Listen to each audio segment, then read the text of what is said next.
the 13 original colonies, South Carolina has had a controversial history spanning centuries, blessed with both man-made and natural beauty.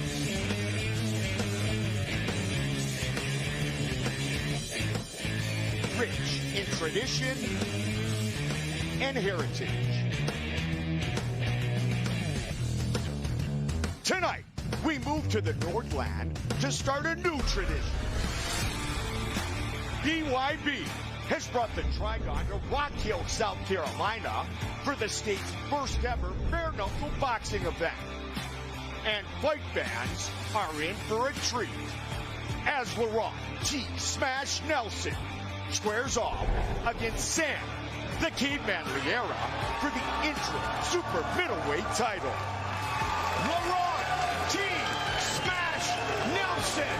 Liera, skillful, experienced, explosive, ice in his veins. Bare knuckle brawler Brandon Burr is back. And from just up the road, Charlotte, North Carolina's Ryan Jett returns to the Trigon, along with a host of new faces who all want to be the first to raise their fist in victory in the first ever bare knuckle boxing event in South Carolina. Here we go. We are just 25 miles south of Charlotte, North Carolina. We are inside the Rock Hill Sports and Event Center, ready to make bare knuckle history. Hi again, everybody. I'm Mike Goldberg, joined by Claudia Trejos, and my powerful partner, the Magic Man, the two-time world champion, Paulie Malignaggi. I would say our broadcast team just got much more beautiful. Thanks, Goldie. Thanks. I appreciate that. You knew I was talking to him, Of right? course. The Magic Man. The Magic Man. Magic. He's magical. Of course. All right. You know what's magical is the card that we have tonight. And I say that not in jest, because when you put Sam Liera against Laurent T. Smash Nelson for an interim belt while Jose Fernandez continues to heal his shoulder, Paulie, you've got a great confrontation, starting with the artist formerly known as the Caveman. Yeah, well, you know what? He could probably, the way he beats you down, he could still be known as a Caveman. Yeah, the Caveman versus Smash. Just on the nicknames alone, it's probably must-see TV. But I'll tell you what, let's break it down a little bit. Sam Liera is a guy who probably is the more skilled of the two guys, has a way of making you feel like you don't belong in there with him. You may be able to tough it out, but if you do against Sam Liera, the odds are you're going to catch a pretty good beating, and you're going to look the worse for wear by the end of the night. As for Laurent T., maybe the lesser skilled, but probably the harder puncher. He has a way of making you feel like you can be in the fight. It's not foreign to him to wind up on the canvas, but he tends to get up like the old Felix Trinidad style and make you pay for getting him on the canvas. He comes back and usually gets the knockout. Strong puncher, strong skills, both very durable. It's one to watch. Both men yet to be defeated inside the Trigon, and for Smash, he has been victorious over two BKB champions from the UK. All right, let's talk co-main, Claudia, yes, because it's a good one. The return of Josh Oxendine. He last fought in the Trigon at BYB 4, and you know who's back 21 days later? His opponent, Christopher Gonzalez. Exactly. So these two gentlemen, we already know what they're made of. They're already battle-tested right here in the mighty Trigon. But let's talk about what motivates these two fighters. Let's talk about Oxendine. This is a gentleman that has been dedicated to defend his country. He did it a long time with the Marine Corps. He almost lost a leg, and he showed his grit coming back as a combat fighter here in, obviously, BYB. But his path started at the age of 5 when he got the spiritual calling, and at 14 he became one of the youngest youth preachers doing his youth sermon, only at 14 years old. Crazy. Yeah, crazy. On the other hand, we have Christopher Gonzalez. Completely different path, same result. He ended up in prison due to things in life. But in prison, he found the light, he found God, and he was baptized at the age of 19. So these are two fighters that understand that combat sports save their lives. And they have no ill will to their opponent, but they're ready to just take somebody down right here tonight. I'll be saying they're looking to make the other guy see the light, that's for sure. Yeah, somebody's going to see the light, or somebody's not going to see the light. Someone will get baptized in our co-main event of the evening. All right, let's remind you of our rules here inside the Trigon here with BYB. 4-ounce gloves, exposed knuckles, no 3 knockdown rule, 10-point must scoring system is in effect. Punching in the clinch is allowed. Referee or doctor can stop the fight. All right, so that's our main, our co-main, and then we got our bad blood fight, our featured matchup, Ryan Jett and Nathan Mitchell. If the verbal sparring, Claudia, from yesterday is half as good as 10% as good as the fight tonight, we are in for a masterpiece. When we talk about hors d'oeuvres, that was a fantastic just entree before we went into the big plates, because once they started with the touch and go, give and take, it was amazing, and that was the icing on the cake, and I'm expecting a nice, heavy, hearty pound cake. Yeah, I'll be honest, man. I didn't get the feeling they like each other too much, nor do they respect each other too much. A lot of trash talking. It was probably a little bit of a risk that it was going to start teeing off. They were going to start teeing off on each other there yesterday. We're glad they didn't. Tonight, it's going to be exciting. So we have magic, we have beauty, we have bad blood, and you're stuck with me. Our tail of the tape for our first of 9 battles inside the Trigon. Magic Man, Brandon Burr, and Kendall Ward. Let's get it kicked off. 34 years old for Ward, a little younger. Burr is 30 years old. They came in actually the same weight, 129.5 pounds. Burr also with a 1-inch height advantage, but he's got a 5-inch reach advantage. That'll be interesting. See what that does for Brandon Burr. He's 1-0. Ward set to make his debut and to officially get things underway. Here is Big Mo. Rock Hill, can you hear me? No, no, Rock Hill, South Carolina, can you hear me? Ladies and gentlemen, welcome to the first ever bare knuckle fight card in the history of the state of beautiful South Carolina. BYB 14 is live on Combat Cast TV. It is sanctioned tonight by the South Carolina Athletic Commission, by the Honorable Edwin M. Estridge, the Honorable Dr. Paul Kennemore, the Honorable Dr. John Lucas, the Honorable Dr. Garrett Messer, and the Honorable Coleman Bates. Our judges at Trigon's side tonight, Troy Stammy, Pedro Claudia, and Incam Udiaga.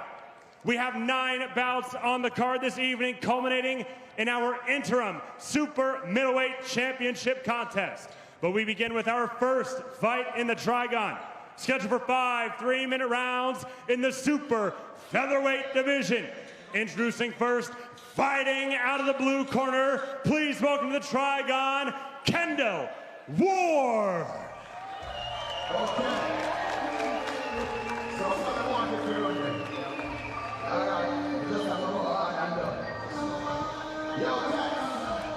Kendall the Lion Ward, born in St. Mary's, Jamaica, moved to Colorado Springs at age 8. He said, yeah, I did get to check out the Olympic Training Center. From Colorado Springs to Portland to Boise, Idaho to the Trigon. Paulie, this man defines tenacity. 0-10 as a professional boxer, but he kept coming back, and now he said, I've been through that, now it's time to turn the page, start a new book. Yeah, you know what, he gained valuable experience nonetheless, despite the boxing record. And also, once you gain that valuable experience, he may have messed up his boxing record, but he can take that skill set into something else like bare knuckle and start from scratch here. And now he's bringing that experience, bringing those skill sets, and you know what, he's been pretty good. I just want to add the fact that his motivation has never been doubted. Besides the record, he's also 3-0 in Muay Thai. Yes. So that shows us that it doesn't matter how bad it gets, he keeps coming back for more. He said, and I quote, I am here to show I definitely belong. His nickname, the Lion, he said, is all about his tenacity, his skill, his heart, and he also happens to be a Leo. He is Kendall the Lion Ward. And his opponent, fighting out of the red corner, please welcome Brandon Burr. Slaughterhouse, Brandon Burr. All right, Brandon Burr, Y.L. Watson, Claudia. Y.L. Watson, I said to Brandon in the fighter meetings, yeah, he kind of controlled. He goes, controlled?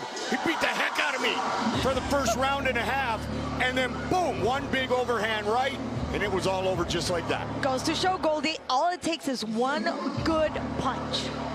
With the power that he possesses, Paulie, he said he feels like he's never really out of a fight. Well, you know what? He proved that. He was behind in that fight, and you know what? Just like that, it was all over, to quote my good buddy right here. And you know what? Let's see if he keeps bringing that power tonight. Fighting in BYB is something that is very fun for him. He's here to break necks and cash checks. We talked about his last fight. He had just gotten married to his wife, Victoria. I asked him, did you give her a real honeymoon, or did you hang out bare knuckle-wise? He said, I had a cut on my head, but we went to Naples. She's been with me from the start. We had a good honeymoon. I said, good start, young man. He didn't look pretty, but he made it happen. Yeah, absolutely. You got to take her down a honeymoon. Brandon Slaughterhouse Burr. Big Bo. Ladies and gentlemen, this opening bout is scheduled for 5 3-minute rounds in the super featherweight division. Our referee in charge when the bell rings, Bill Clancy. Let's meet the fighters. First, fighting out of the blue corner. He stands 5 feet 5 inches tall. He weighed in at 129.5 pounds. He is making his bare knuckle debut, and he fights out of Gretna, Virginia, by way of Boise, Idaho. Introducing Kendall, the Lion War. And his opponent fighting out of the red corner. He stands 5 feet 6 inches tall. He weighed in at 129.5 pounds. He comes to us with an undefeated bare knuckle record of 1 victory versus no defeats, and he fights out of Cleveland, Ohio. Here is Brandon Slaughterhouse Burr.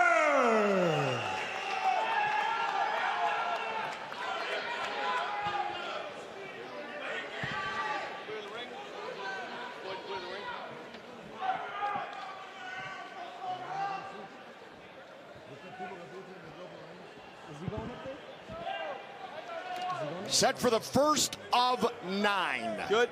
Kendall Ward. You good? Brandon Burr. Wayne, you good?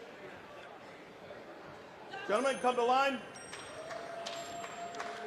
On my command, gentlemen. Fight!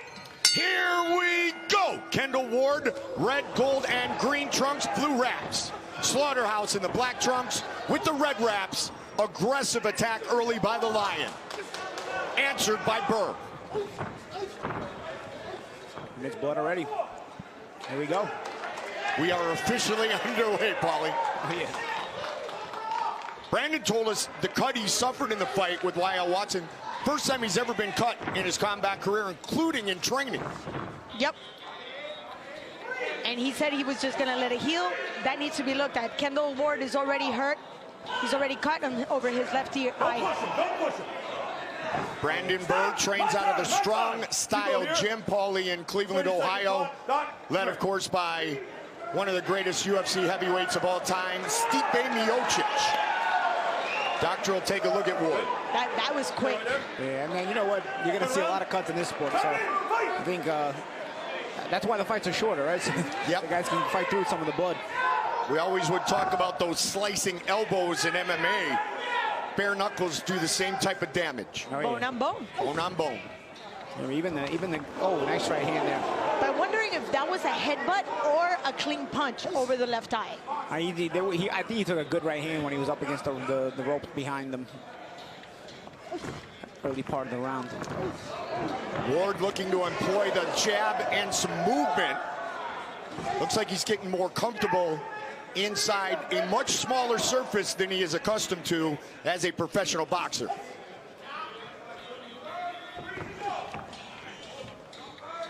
And Paulie and Claudia, you guys have forgotten more about boxing than most of us in the world know, but I mean, Kendall said it right. Boxing hasn't been kind of my career, but oftentimes it's about who has the money. What happened to letting the fighters fight, not stopping about when one fighter may be up. That will not happen here in the Trigon. That's the beauty of bare knuckle. Well, he gets that. He gets his option now. You know, he got this bad cut, but he gets the opportunity to fight his way back into the fight. Let's see if he's able to do it. Yeah, but there's some major swelling. Yeah. And he's still very aggressive, and responding, but... Oh, and there's a big knot now on top of the left eye. You can hear the right hands Burr has landed. Burr has landed 2 or 3 right hands, and that's why I thought the blood did come from the punch, because there's been 2 or 3 right hands that you can hear the clapping sound when the bone-on-bone collision happens in this fight, and they've been all landed from Burr. Ward has not been able to get out of the way of some of those right hands. Much better first round for Brandon Burr than he would definitely tell us he had against YL Watson in his debut back in August. He did say he's been working on putting combinations together rather than just simply relying on those power punches. But much to Paulie's point, Claudia, when he lands, you can hear the power. Yes, and that's another thing that he worked on. Constant pressure, closing the gap, and making sure his stamina was up to par, because he felt that first fight he was not prepared for that. He did not know he was walking into such an intense combat. Another right hand that you can hear from Burr. And he's doing a good job of measuring his shots and really understanding his range and distance. Good round for Brandon Burr.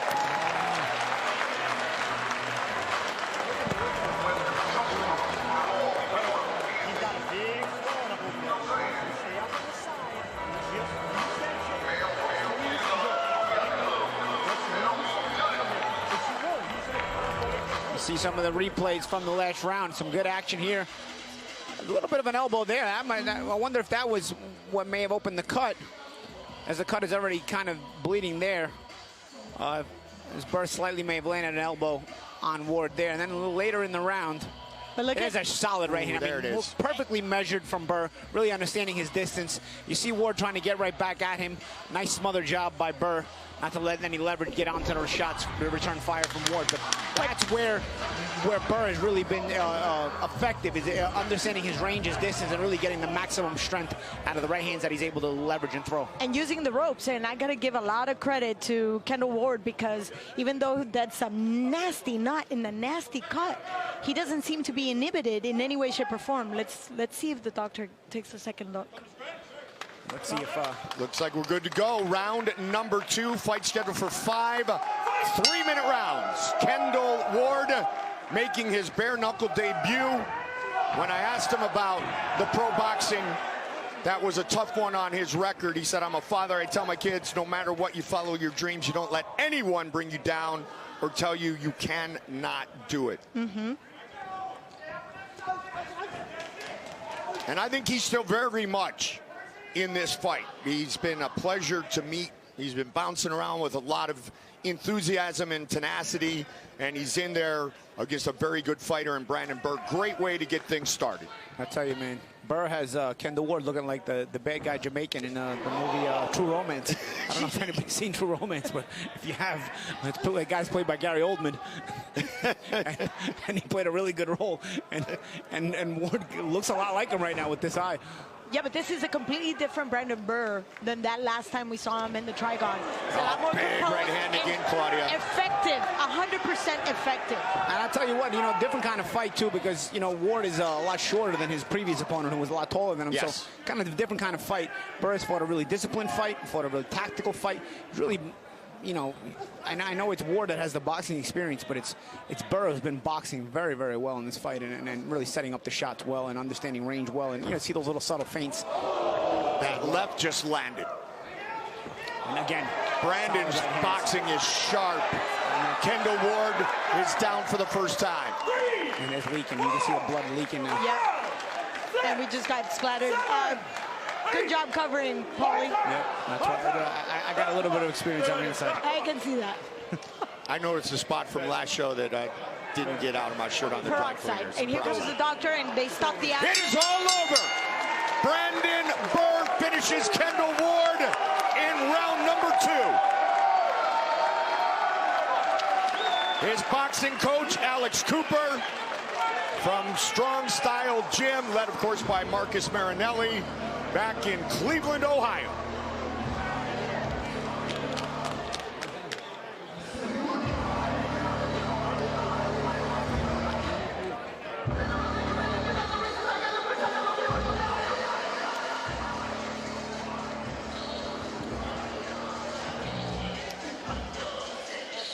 Brandon Burr, Paulie, looked like a completely different fighter. He was patient. He put together combinations.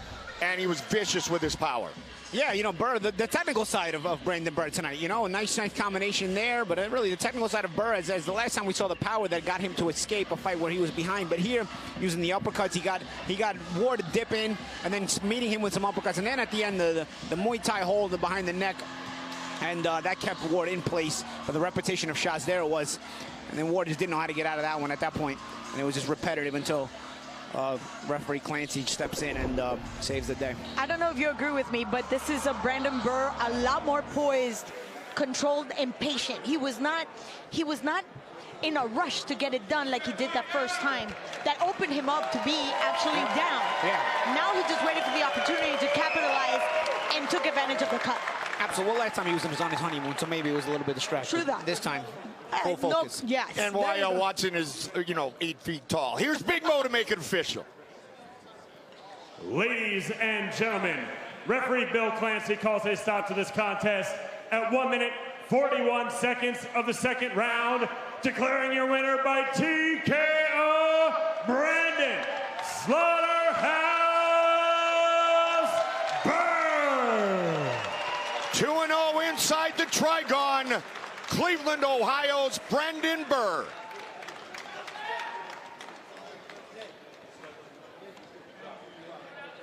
Ladies and gentlemen, I am joined.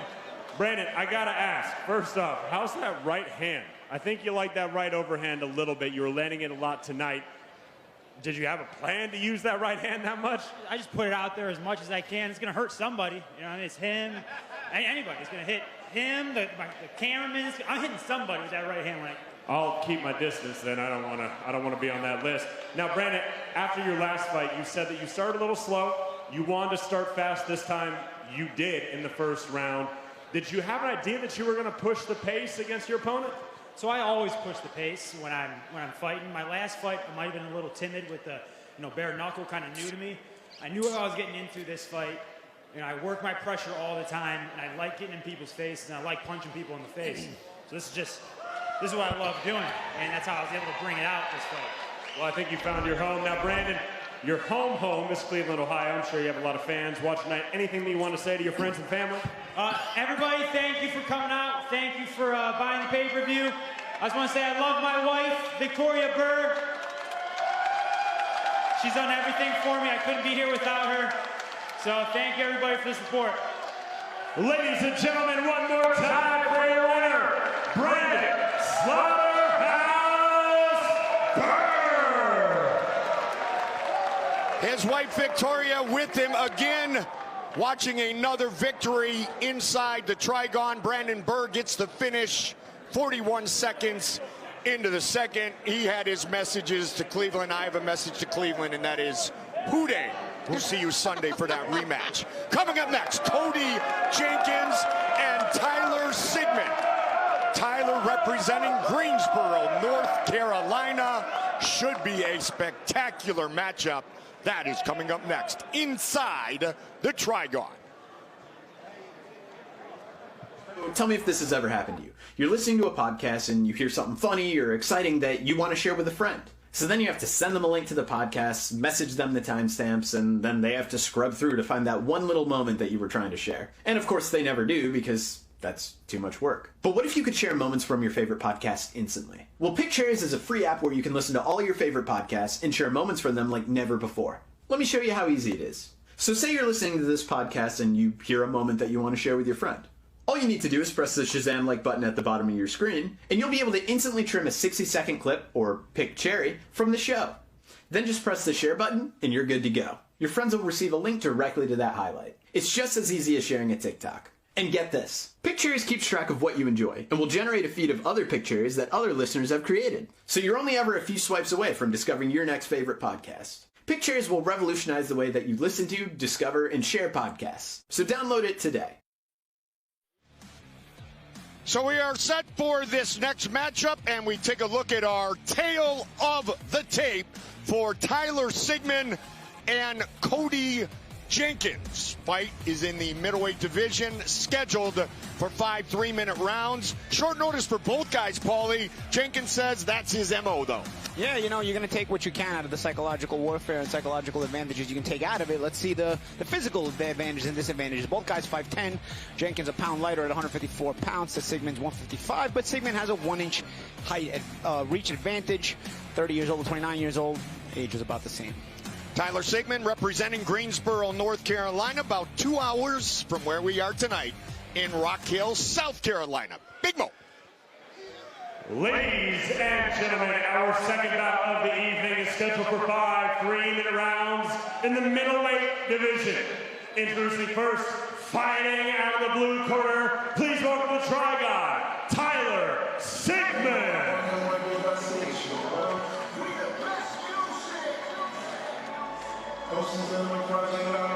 Bare knuckle debut for both men.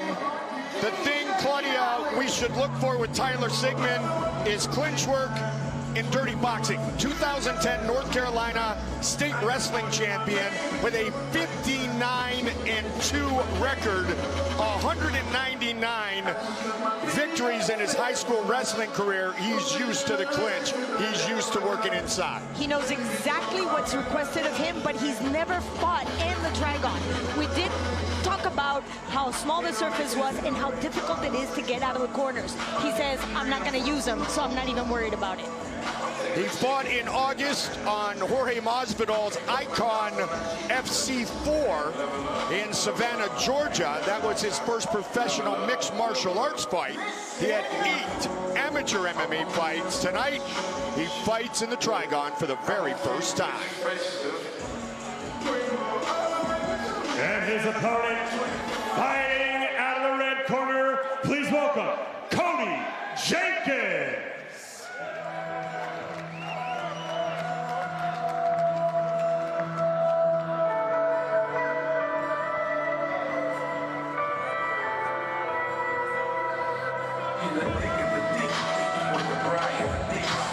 So Cody Jenkins, Paulie, kind of taking a page out of the book of Carlos Guerra, because he fights tonight in the Trigon. Then he has a kickboxing fight already scheduled January 14th. Yeah, these situations are always interesting because bare knuckle for me is one of the highest percentage chances that you will get cut, you know. So and if you're cut and you're cut, you can't go through with your fight you have scheduled so shortly after. And we've seen this time and again with several guys. You mentioned Carlos Guerra. We'll see how it goes for Jenkins tonight.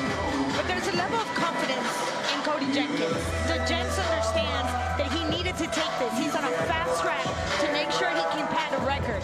So he took this with knowing the risk that it entails on only a couple days' notice. Let's not forget that. 4 years in the Virginia National Guard, 4 years as a deputy in the sheriff's office. And then after some time off, he came back to fighting in 2019 with the official introductions, Big Mo. Ladies and gentlemen, this middleweight contest is scheduled for 5 3-minute rounds and is brought to you by the Fight Doctors. Our referee in charge when the bell rings, Sean Woods. Let's meet the fighters. First, fighting out of the blue corner. He stands 5 feet 10 inches tall. He weighed in at 155 pounds. He is making his bare knuckle debut, and he fights out of Greensboro, North Carolina. Here is Tyler Sigmund. And his opponent, fighting out of the red corner. He stands 5 feet 10 inches tall. He weighed in at 154 pounds. He is making his bare knuckle debut, and he fights out of Culpeper, Virginia. Here is Cody Jenkins.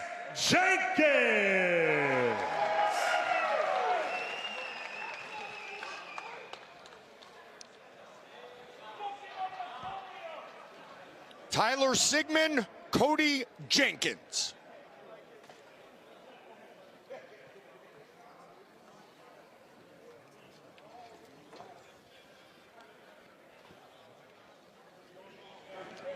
They also know each other very well Yes. from the MMA environment. Yep, they said they know each other, but they're not friends.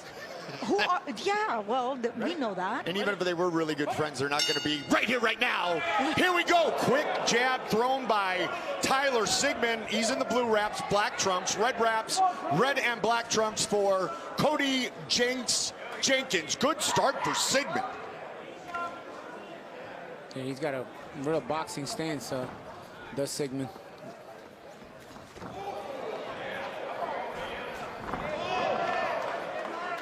He's jabbing like he's been doing some boxing, right? Absolutely. Even that stance off the back foot, little drop half step back, looking to set up counters and whatnot.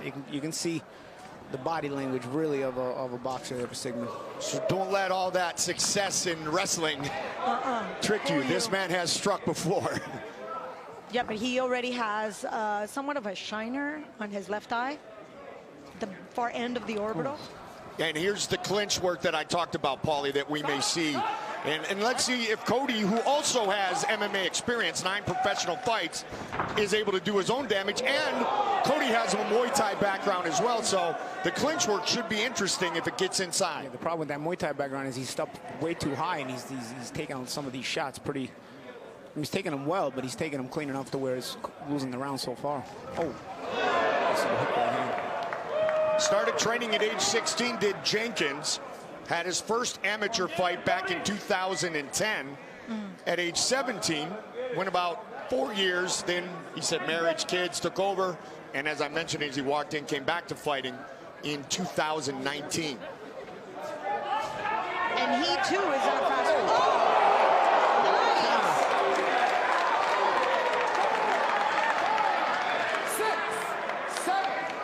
Tyler Sigmund is utilizing some really good boxing skills. Yeah, that was a roll right hand. I mean, that was textbook boxing. You roll the shoulder on the jab, come back with the right hand over the top of that jab. And again. Boxing is his. Right hand again. Big time. Beautiful right. Jenkins is caught in the corner now. Sigmund with an uppercut that lands. Goes to the body. He's not getting up. There's the cut on Jenkins. So much for the kickboxing, Jim. Yeah. Well, I'm telling you, that shiner has been there since the first couple of seconds. Let's see if Tyler Sigmund finishes this in the last 20 seconds here. I tell you, Jenkins sort of out of answers here. That right hand didn't even hit him clean. That right hand is like a piston. Have you noticed it? And Sigmund giving a lot of very interesting looks too. Really, you can see now he's got that shoulder down, slouched over. Now you see how he rolls back off the back foot. This guy's got some really good boxing skills. Big time. He's bringing it over to bare knuckle.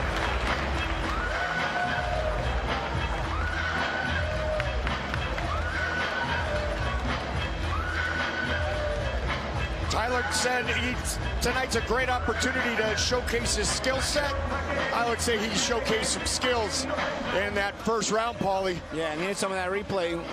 Let's see and there's that counter right hand. You see that he rolls back on the jab of Jenkins, comes back, then he's got him up against the ropes here, and just a barrage of shots, and Jenkins is sort of submitted to, taking a knee or, taking a seat. There's another look. That right walks in like a nice little piston. It's a very short right, very quick. And there it is. And then the follow-up barrage gets him down. But I love that counter right hand, man. I tell you, that was a really sharp shot. He baited him into it. I mean, Jenkins didn't even see it coming, because you could kind of see the way he was kind of leaning against the ropes on his back foot at that angle. He was looking for a counter with the right hand, but Jenkins still, he couldn't read it, and he gave him the jab. There's another right hand over the top. Sigmund looking really good with his boxing. 1-2 knocks Sigmund down, knocks Jenkins down for the third time in the fight. And it's exactly the same punch. It's almost like he's got him down pat. He's got his timing down. Jenkins has no answer. No. Sigmund double jab and a follow with the right. Again, this is just an assault. Now, Jenkins does not know how to defend himself here. He gets himself into the corners, and the assault comes from various angles. Nice, sweet punch selection from Sigmund. I mean, you can't even anticipate it, because he's got such a nice shot selection, and on top of that, he's feinting in between it and also changing levels in between. Really, all really like master boxer type of stuff. Jenks is tough. He still wants to battle. Let's not forget he's coming off a loss in MMA. Yes. So that could also play a game in his head. Look at how Sigmund changes from the jab to the left hook. There's another combination. He also likes to start with that little up jab slash left uppercut. I was just gonna say it's like a 45. Yeah. 6, 7, 8. They're stopping. They're throwing in the towel. Tyler Sigmund victorious in his BYB debut. Jenkins' corner says enough for tonight. Tyler Sigmund looked outstanding. I tell you, man, this guy, there'll be something to see again. I'm sure this is the kind of things he's bringing every time he's fighting, and it's a guy to watch here at BYB. Very exciting. I love not only the variety, but the consistency. And he never lost his school.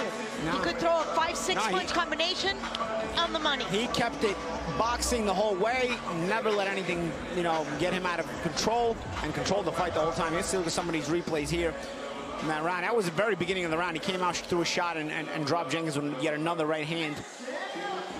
I'll give credit to Jenkins for the heart and toughness. And again, once it started to become a pattern here where Jenkins would get up against the ropes, just the shots coming from all over the place. Jenkins really has no answers, and he's forced to kind of take a seat. It happened a couple of times in this fight. Probably happened a couple of times in this round in general.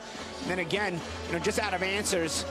And Sigmund not even using the Muay Thai hold that he had a chance to use there, because you could see he's just pure boxing, and that's where his advantages lie, and he knows how to use them. Here's another sharp combination. Jenkins, again, no way out of to know how to get out of the way there. He's up too high. When he gets low, he doesn't know how to fight back, and he just defends himself.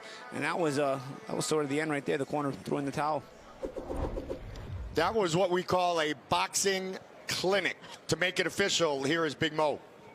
Ladies and gentlemen, referee Sean Woods calls a stop to this contest at 1 minute, 17 seconds of the second round. Declaring your winner by TKO, Tyler Sigmund.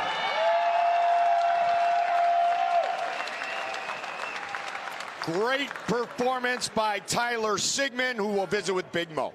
Ladies and gentlemen, I am now joined by the 1-0 bare knuckle fighter, Tyler Sigmund. First off, Tyler, getting a lot of props by the magic man, Paulie Malignaggi, there on your boxing ability. You were smooth tonight. You were playing your counters well. Did you know that you were going to have the boxing advantage? Yeah, I'm pretty confident in my boxing. I was just going to go out there and fight regardless, whatever came with it. Now, not only is this your bare knuckle debut, it's your debut in the Trigon. What was it like fighting in the smallest surface in combat sports? Well, I've trained at a gym where we got a small cage, so I'm kind of used to close quarters, throwing punches in close quarters. But I definitely like it. I like the fact it makes you fight, makes you, be there. Now, I love asking this question to people that make their bare knuckle debut, their debut in the Trigon. Are we going to see you do it again? Yeah, I think it's a good chance you probably will. Yeah. South Carolina, we want to see him fight in the Trigon again? Hey, they make the decision, man. You got to go with them. Ladies and gentlemen, one more time for your winner, Tyler Sigmund. Representing here tonight in South Carolina, Tyler Sigmund out of Greensboro, North Carolina. Ultra impressive in his BYB debut. All right, up next, we stay in the middleweight division for Henry the Pitbull Williams and Manuel De La Torre, the rascal, who is a teammate, Claudia, of Sam Liera's. Yes, as a matter of fact, Sam Liera takes a lot of pride in just telling him how dumb he could be. He used another word, but I'm just being kind. And obviously, he used his father to always keep Manuel in line. And Manuel said if it weren't for combat sports, he would be in a lot more trouble. Get a look back as our fighters prepared. There is the rascal, also in his corner, one of the classiest mixed martial artists that I've ever had the honor of calling his fights, Manny Mura, 13-7 in MMA, 4 fights in Bellator. Manuel's father, Manuel Sr., will be in his corner for this fight against Henry Williams. Paulie, take a look at our tail of the tape for another middleweight matchup. Here we go. De La Torre, 26 years old, 2 years younger than Henry Williams, who's at 28 years old.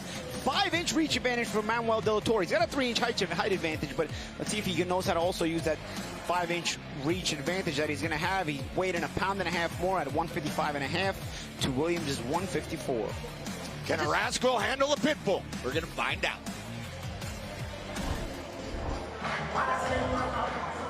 Ladies and gentlemen, our next contest of the evening is scheduled for 5 3-minute rounds in the middleweight division. Introducing first, fighting out of the blue corner, please welcome the Trigon, Henry Williams.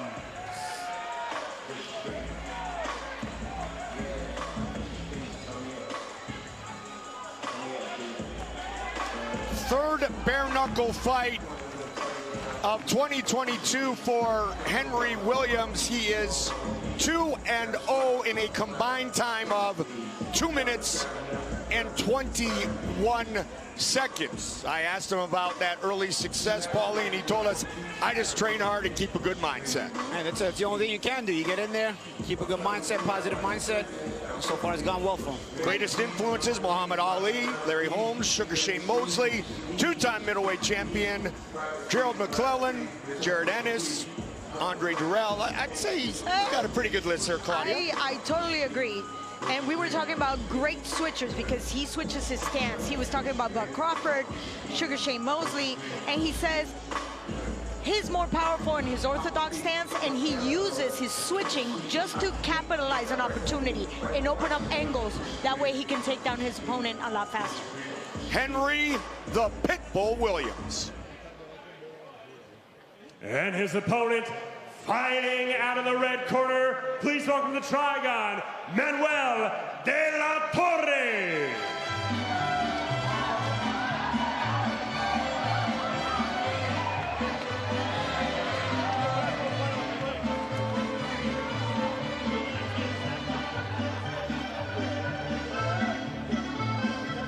His teammate, a man you could say is his mentor, Sam Liera, will fight for the interim title in our main event of the evening against Laurent T. Smash Nelson. Right now, it is time for the debut of Manuel De La Torre.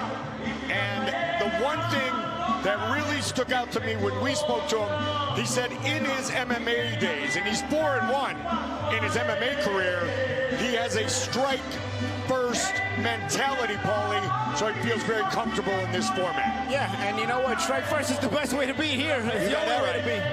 Let's see if he's able to, know how to strike first here. But both guys will be looking to strike first. It's hard to counterpunch in bare knuckles, so you want to be able to strike first and be first. Let's see how he does it tonight. Also brought up an interesting point, Claudia, in his MMA approach. He said he even keeps his legs low. His kicks are low. He doesn't go high with the kicks because he doesn't like the ground game. So he really does believe in his hands. Yes, he does. He has a whole lot of confidence. And moreover, I like the fact that he thinks of this as an art. He has refined every single move because he just thinks this is a beautiful art of violence. And he is a quick finisher in MMA. All 4 of his wins have come in the very first round, 3 of them by KO or TKO. Not bad. Not bad at all. Official introductions, Big Mo. Ladies and gentlemen, this middleweight contest is scheduled for 5 3-minute rounds and is brought to you by Old Town Kitchen and Cocktails, the official site for the BYB 14 after party at the conclusion of our card. Our referee in charge when the bell rings, Wayne Spinola. Let's meet the fighters.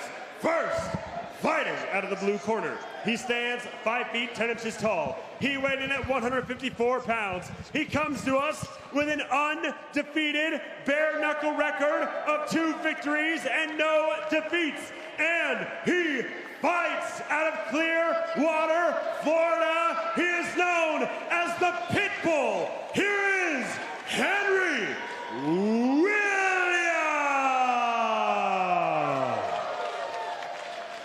And his opponent, Fighting out of the red corner, he stands 6 feet 1 inch tall. He weighed in at 155 1/2 pounds. He holds a bare knuckle record of 0-0, making his debut. He fights out of Fullerton, California. Here is Manuel the Rascal de la Torre.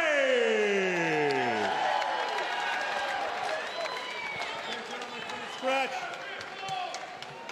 All right, guys, you know the rules. Obey my commands at all times. Protect yourselves at all times. If you want to now shake hands, stay right here. I'll get you started in a second. 2 minutes, 21 seconds for a 2-0 record. The Rascal, his opponent, making his bare knuckle debut. Wayne Spinola, our referee. Here we go. Blue wraps for Williams, red wraps for the Rascal. Manuel de la Torre, black trunks for the Rascal, the Pitbull in the black and silver.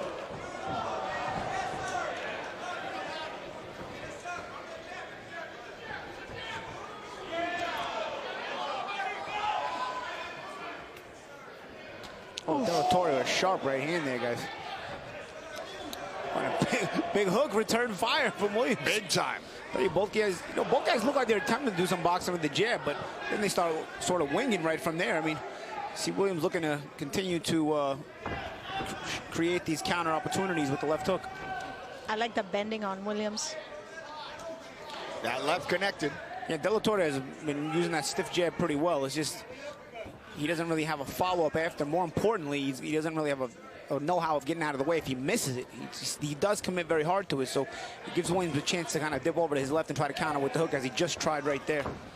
Doing a good job utilizing the reach advantage that he has in this fight against Henry Williams. And he's just a little upright, too upright for my comfort. Tell you what, he's got using those nice straight shots. He's controlling the range so far, and Williams is having trouble getting inside. I tell you, Williams, they say you jab with a jabber, you don't hook with a hooker. Nice. That was sort of a double connect there. Both guys landed good right hands, right? Oh, nice combination put together. But he did not connect one shot. Right. And you can see pure boxing there from de la Torre, because he had a chance to get in the Muay Thai, get out Williams in the Muay Thai clinch or something. He didn't even attempt it. Fight scheduled for 5 3-minute rounds. See what happens when you commit to that jab, which is, he's hurt. Williams is hurt. He's got no legs. Oh my goodness. And now he took a beautiful right to the mouth. Stumbled. Manuel de la Torre looking to finish it here in the first. There's a cut on the left eye of Williams. We're at 2:15, so we are about to get to the point of the entirety of Williams' career in bare knuckle coming into this fight. We just reached it, and he's in trouble. Yeah, but he recovered. Yes. Final 30 of round 1. Amazing. Nicely done, body, and down goes Williams. Double left hook. Yes. He's not there. He's not there. He's not there. I don't know if the rest of the can continue, guys. I don't know if he's good. Look at the eyes are glassy. I don't know if he's good. I don't know if that was too smart, man.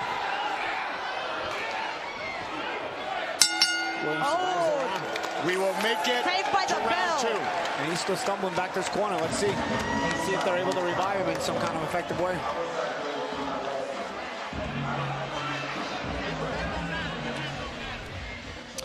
See the replay from last round. Big round for de la Torre. Let's see, there's that stumbles Williams there with a double left hook. If you look at it, he kind of throws it from this awkward angle, but he likes to double up on that left hook.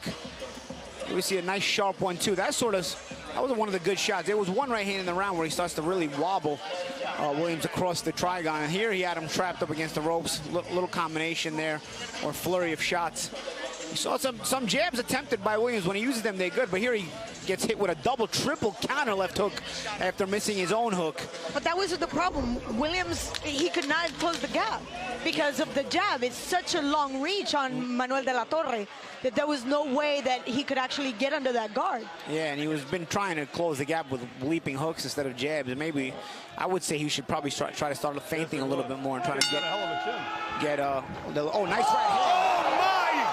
Just like that! Wow! We got ourselves a fight! Talk about a comeback! You are not kidding.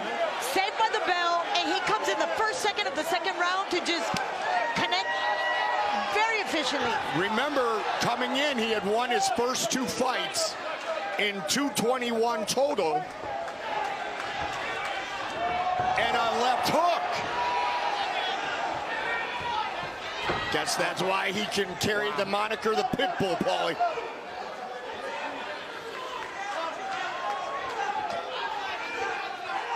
That's a way to start. That's a way to turn things around for a guy who was almost out. You got that right. I mean, in my opinion, I thought they could have stopped the fight last round. Me too. Instead, now Williams is right back in this fight, scoring a sweet knockdown to start this round. But now he is taking advantage of the tight plum, just going for that dirty fighting. This is a great fight. After what was a dominant first round by the Rascal, the Pitbull's bringing it here in round number 2. But see the difference? Now it's Williams who's really staying right on top of De La Torre. Yeah, he's got to be careful, though. De La Torre still flinging those right hands. Good dirty boxing. Williams hurt again. And he answers with a left, Paulie. Wow! This is slug 'em out type of fighting. You got that right. Both men wobbled. Oh, but still walking. I'll tell you, sometimes, man, when they shoot like that, I think it's just a matter of hitting the lottery. But both guys aren't paying attention to any defense in those exchanges. Nice right hand there by De La Torre. Some blood down the right side, the right cheek of Manuel De La Torre. Oh. I heard that. I felt that. I did too, and it hurt. Big hook there now by De La Torre, who's starting to try to get the advantage back in this fight. De La Torre's really biting down on the mouthpiece, looking for the one-punch knockout.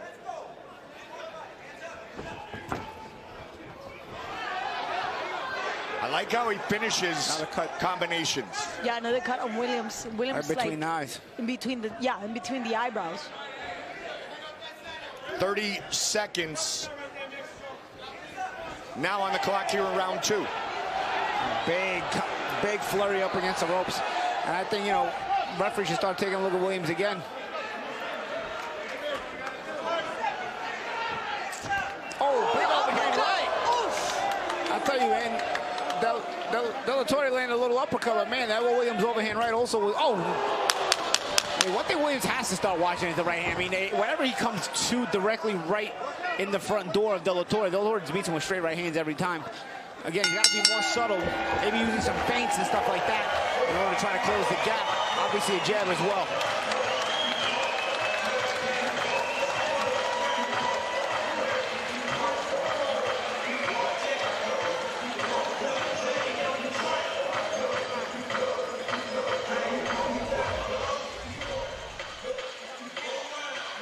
Yeah, big. That was right how they started the round, guys. I mean, the round starts, and seconds into the round, Williams has completely reversed his fortunes from round 1. There's a shot from right hand from De La Torre. De La Torre ends up working his way back into this round. There's a hard right hand that he meets Williams with. And there was a few times when Williams just tried to walk straight in the front door like that, and De La Torre just met him with a right hand, and he went and walked into it. So again, Williams has to be a little bit more deceptive in how he tries to enter the punch zone. Round 3. I have this doubt that Williams can actually hold on. His legs are a little wobbly. That corner was making emphasis on him just staying in the fight, close the gap, and stay on top of De La Torre. How efficient can he be on that? Yeah, exactly. These guys got all the fight for here in the third round. I would say there's an experience advantage for Williams, and there is, because he's fought bare knuckle before, but not this deep. Now we're not just testing ability, now stamina, grit, ability. We already know he's got it. He came back after the first round. Absolutely. So again, on the entrance, you got to be a little bit less predictable as Williams. Walked into a couple of uppercuts there until Torres set him up. Big swing and a miss by Henry Williams.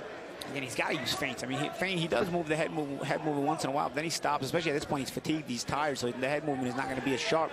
And he dips his head a lot too, Paulie, and Manny's seen that and taken advantage of it, and he's landed some uppercuts, Claudia. Yeah, that's exactly how he connects that uppercut. De La Torre sees that, and like a good boxer, he's got Williams' timing down. Keep an eye on the gas tank of Henry Williams, and it's not due to lack of training, it's due to the punishment that's been delivered to him by the rascal. See that half step De La Torre does just to stay out of range from Williams? It's just half step. And De La Torre is fighting a smart round 3 right now because he's putting gas back in his tank after coming out with big fire in round number 1 and even more in round 2.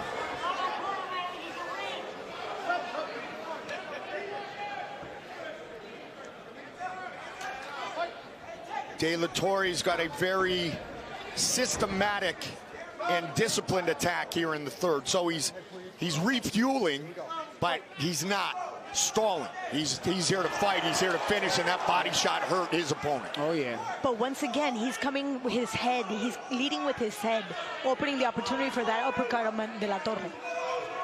See? Oh, nice counter hook there again. Yeah, one thing, I don't know if by accident at this point, but he timed that jab of De La Torre and came back with a hook. He's landed a couple of hooks like that in this fight, but the problem is he's not been deceptive in any other manner. And wow! 1, 2, down goes De La Torre. 6, 7, 8, come on over here. That was huge. This is starting to get like a Rocky movie, guys. Yes. I mean, Williams is stumbling. He's stumbling trying to finish the fight, trying to finish his man. It's crazy. He's just fighting on instinct at this point. I feel like he's been stumbling for a few rounds. What a fight. De La Torre has his legs back now. Back up, 10 seconds left. Yeah, he did. The recovery on both fighters is amazing. I don't even know if they fully recovered. I mean, maybe they were just as much hurt as the other. That way they couldn't go as really sharp of a finish. See Williams stumbling back to the corner. Wow. We went around 4. So round 1 to De La Torre, round 3 to Williams. Wow. Anytime you start to count Williams out, he starts to fight his way back in. And let's check it out here. You start to feel like Williams is shortening up, and then boom.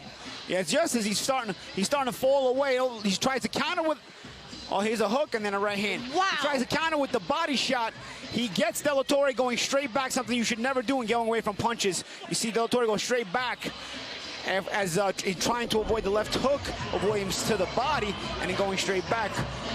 Williams caught that and says, you know what? Here comes an overhand right behind my hook. Manny Muro in the corner. Mentioned him earlier.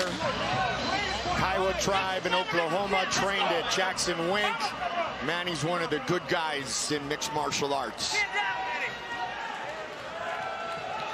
You thought he was out in the first, maybe stumbled in the second after the quick hit, and then it's actually Williams who knocks his opponent down in round number 3. This is round number 4.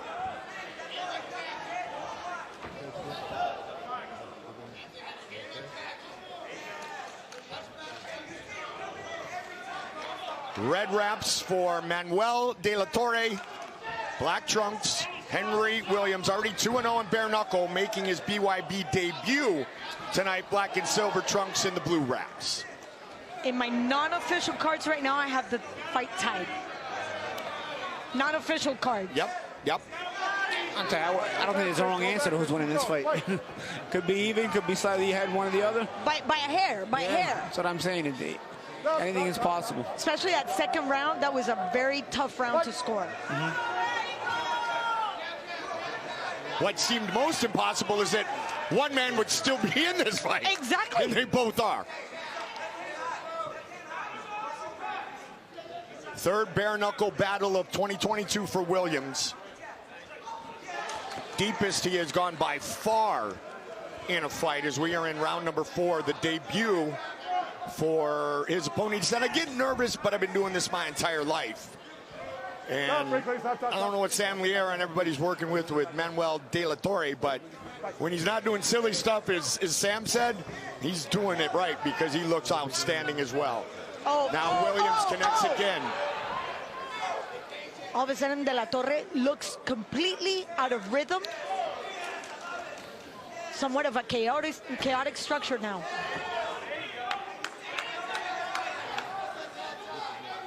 Just over a minute on the clock here in round 4. Stop.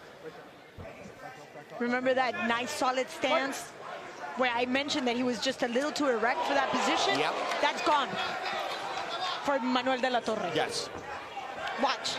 Stance is totally open. Yes. Very wide there. Williams has to be careful going straight back. Nonetheless, these guys do make a bunch of defensive mistakes, but it has made the fight fun to watch. Well, no doubt what is fight of the night, at least thus far. Yeah. And Williams, on the other hand, is still very focused, watching his opponent, pouncing, just waiting for that switch opportunity. Yep. And the knockdown he scored in the 3rd was a beautiful 1-2. 15.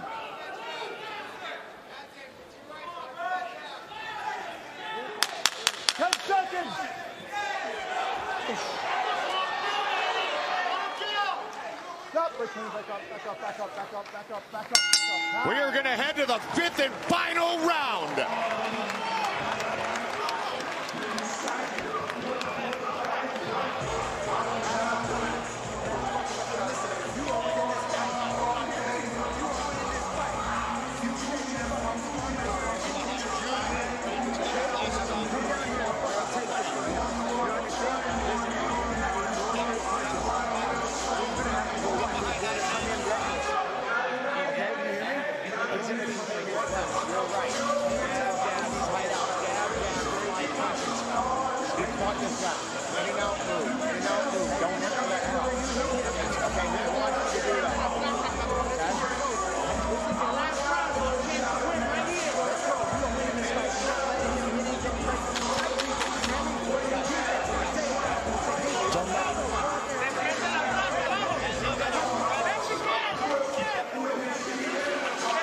There he is, bulletproof.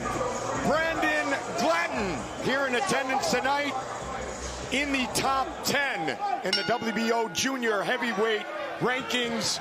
Paulie Claudia, our good buddy Brandon Glanton, just put on a show with David Light on Pro Box TV.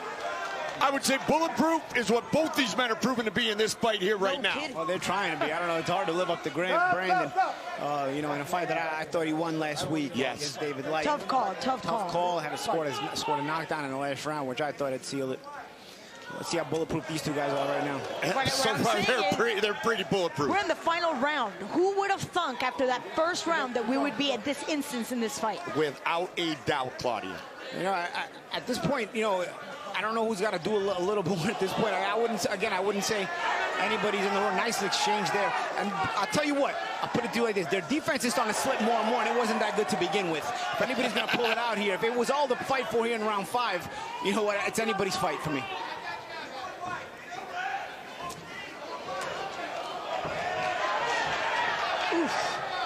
What an outstanding display of skill, style, heart, grit, and toughness by both of these men. The jab lands.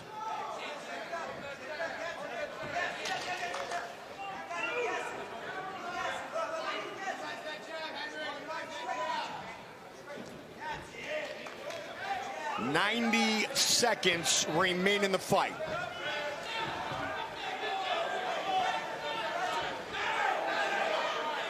Break clean, back up. Back up. Fight. Work out. Your hands are free. Work out. Stop.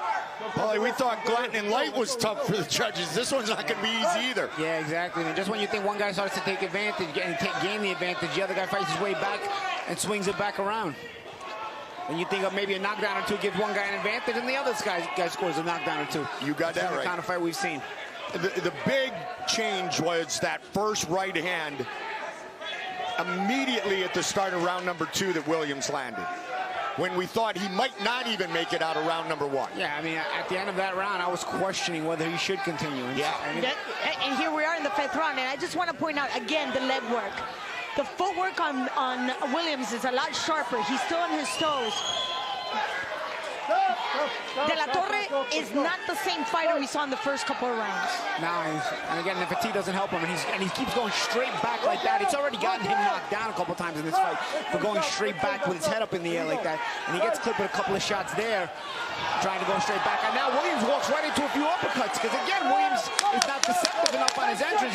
He's always trying to rush into the front door, and he's walking through a lot of De La Torre's offense tonight because of that. They go the distance. What a fight.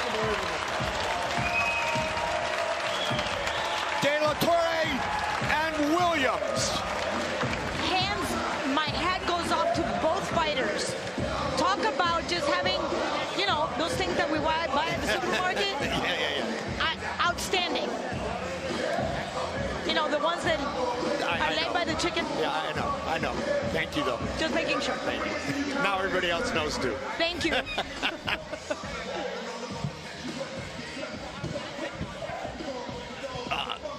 Man, those little hooks, Paulie, were great by Manny. Oof.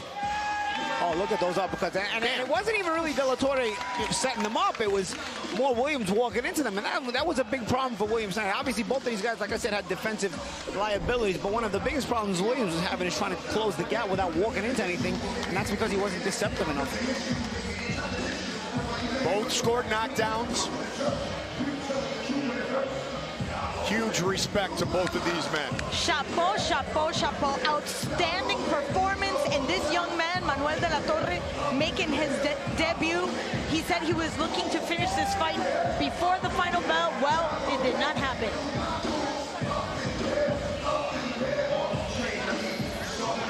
Judges are rendering a very tough decision.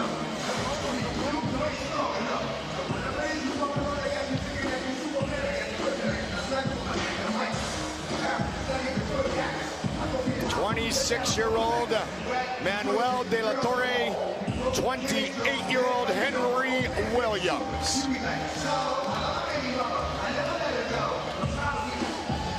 Scorecards are in. Here is Big Mo. Ladies and gentlemen, at the end of 5 full bare knuckle rounds, we go to the judges' scorecard for the official decision. All 3 judges see the bout 47-46, declaring your winner by unanimous decision, Manuel the Rascal De La Torre. 47-46, 47-46, 47-46. It was that kind of fight. Ladies and gentlemen, where are we at here? We need a camera over here. Ladies and gentlemen, I'm joined by our combatant tonight, Henry Williams, the Pitbull. Look, we reward fight of the night. I don't know where Mike Vasquez is. I don't know where Greg Bloom is. I think that's a fight of the night contender. What do you think, South Carolina? Now, yeah, there you go. Hey, it's all love in the Trigon, man. Well, I'll get with you in a second. Now, Henry. Picked up your first loss tonight, but it was a war. We thought you were finishing a couple times, but you came back with massive shots. The ringside commentators were saying it was like a Rocky movie, man. What was it like for you tonight? So good, so great. It was a fight. Are we going to see you again in the Trigon? Of course. Well, you gained some friends tonight. Ladies and gentlemen, one more time, Henry Williams. All right, Manuel. Manuel, first off, congratulations. Bare knuckle debut. What was it like for you taking the gloves off tonight? Man, shit, I really enjoyed my fight. I just thank BYB for the opportunity. Man, it was different without the gloves, man, but I love it. You know, it's more real, more raw of more raw fights, you know what I mean?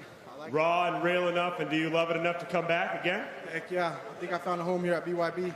I want to give a shout out to my sponsors, to all my friends, my family for helping me get ready for this fight. Dragon MMA, American Elite.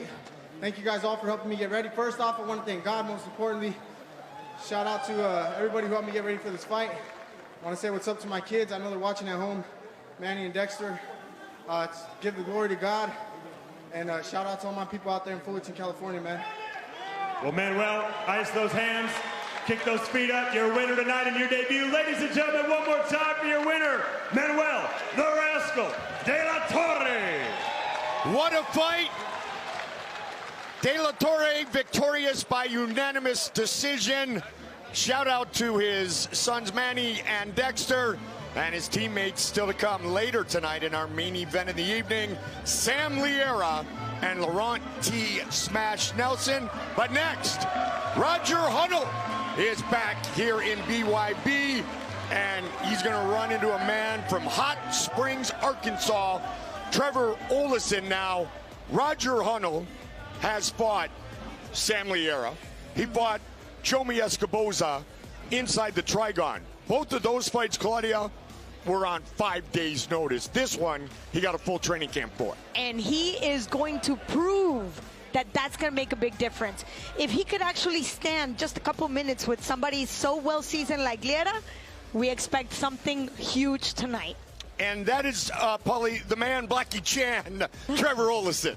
Yeah, there he is. You know, we'll see if he has anything for Hunnell tonight. Hunnell yet to get a win in the Trigon, as we just explained.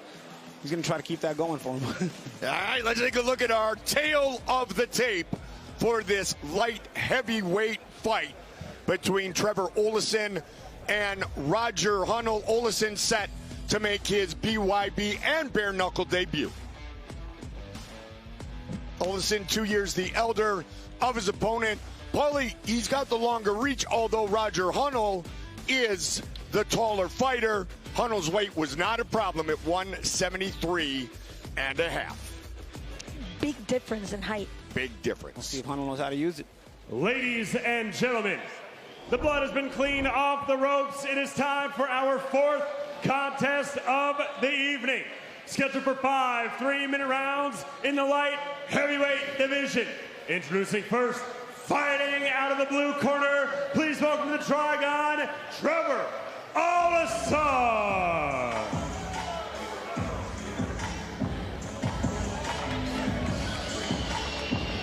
The man, Blackie Chan, made the decision to become a mixed martial artist just over a decade ago, back in October of 2011. He said, and I quote, "I was young, dumb, and full of it, so I knew I needed some discipline to improve my future circumstances," and he's done that. Yes, he has. And he's turning it around. And he also says that it's his daughters. He's a dad of 5 young ladies. So that is his motivation.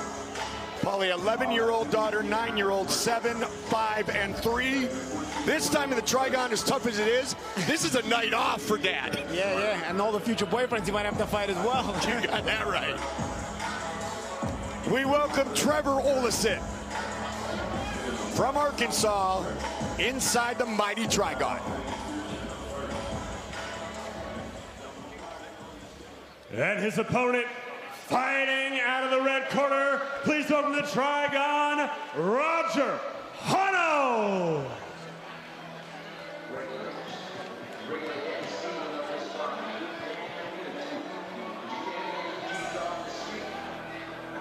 Mayhem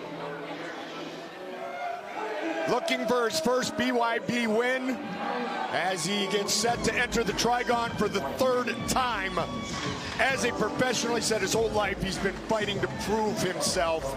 He said to me, there's no higher respect to be earned than boxing old-fashioned style, Paulie, with no gloves. Yeah, and that's how he sees it, you know, and that's how the old school guys see it, a little bit of a throwback mentality. In Hunnell, as we spoke about earlier, taking these fights on short notice. Yep. He's ready. He's in boxing we say have glove will travel. I guess he's got his fist and he'll travel. Yes. He will indeed.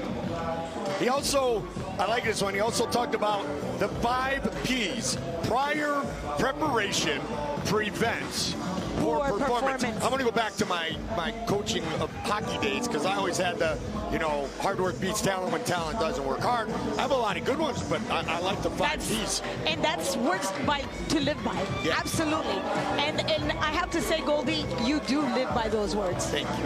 Thank you very much. Because God knows you do your homework. Thank you. I do indeed. Thank you, Client. Acrobats biology. That's the Blackie Chan. Here is Big Mo with the official introductions. Ladies and gentlemen, this light heavyweight bare knuckle bout is scheduled for 5 3-minute rounds and is brought to you by Pick Cherries. Our referee in charge when the bell rings, Bill Clancy. Let's meet the fighters first. Fighting out of the blue corner, he stands 5 feet 11 inches tall. He weighed in at 175 pounds. He is making his bare knuckle debut, and he fights out of Malvern, Arkansas. Here is Trevor, the man, Blackie Chan Allison. And his opponent, fighting out of the red corner, he stands 6 feet 2 inches tall. He weighed in at 173.5 pounds. He comes to us with a bare knuckle record of 0 wins versus 2 losses. And he fights out of Tazewell, Virginia. Here is Roger Mayhem Hunnell. Bring it in, guys. All right, gentlemen, we went through the rules in the back. I want a good, clean fight. Protect yourself at all times. You must obey my commands. Both your trunks are fine. All the punches above the line. Good luck. God bless. Go back to your corners.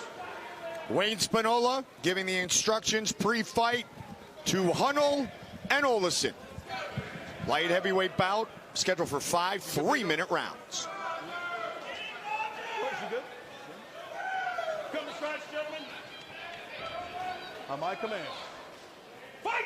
Here we go. Hunnell comes out ultra aggressive, but also gets hit by Olesen in the blue, the man, Blackie Chan, pink and white trunks.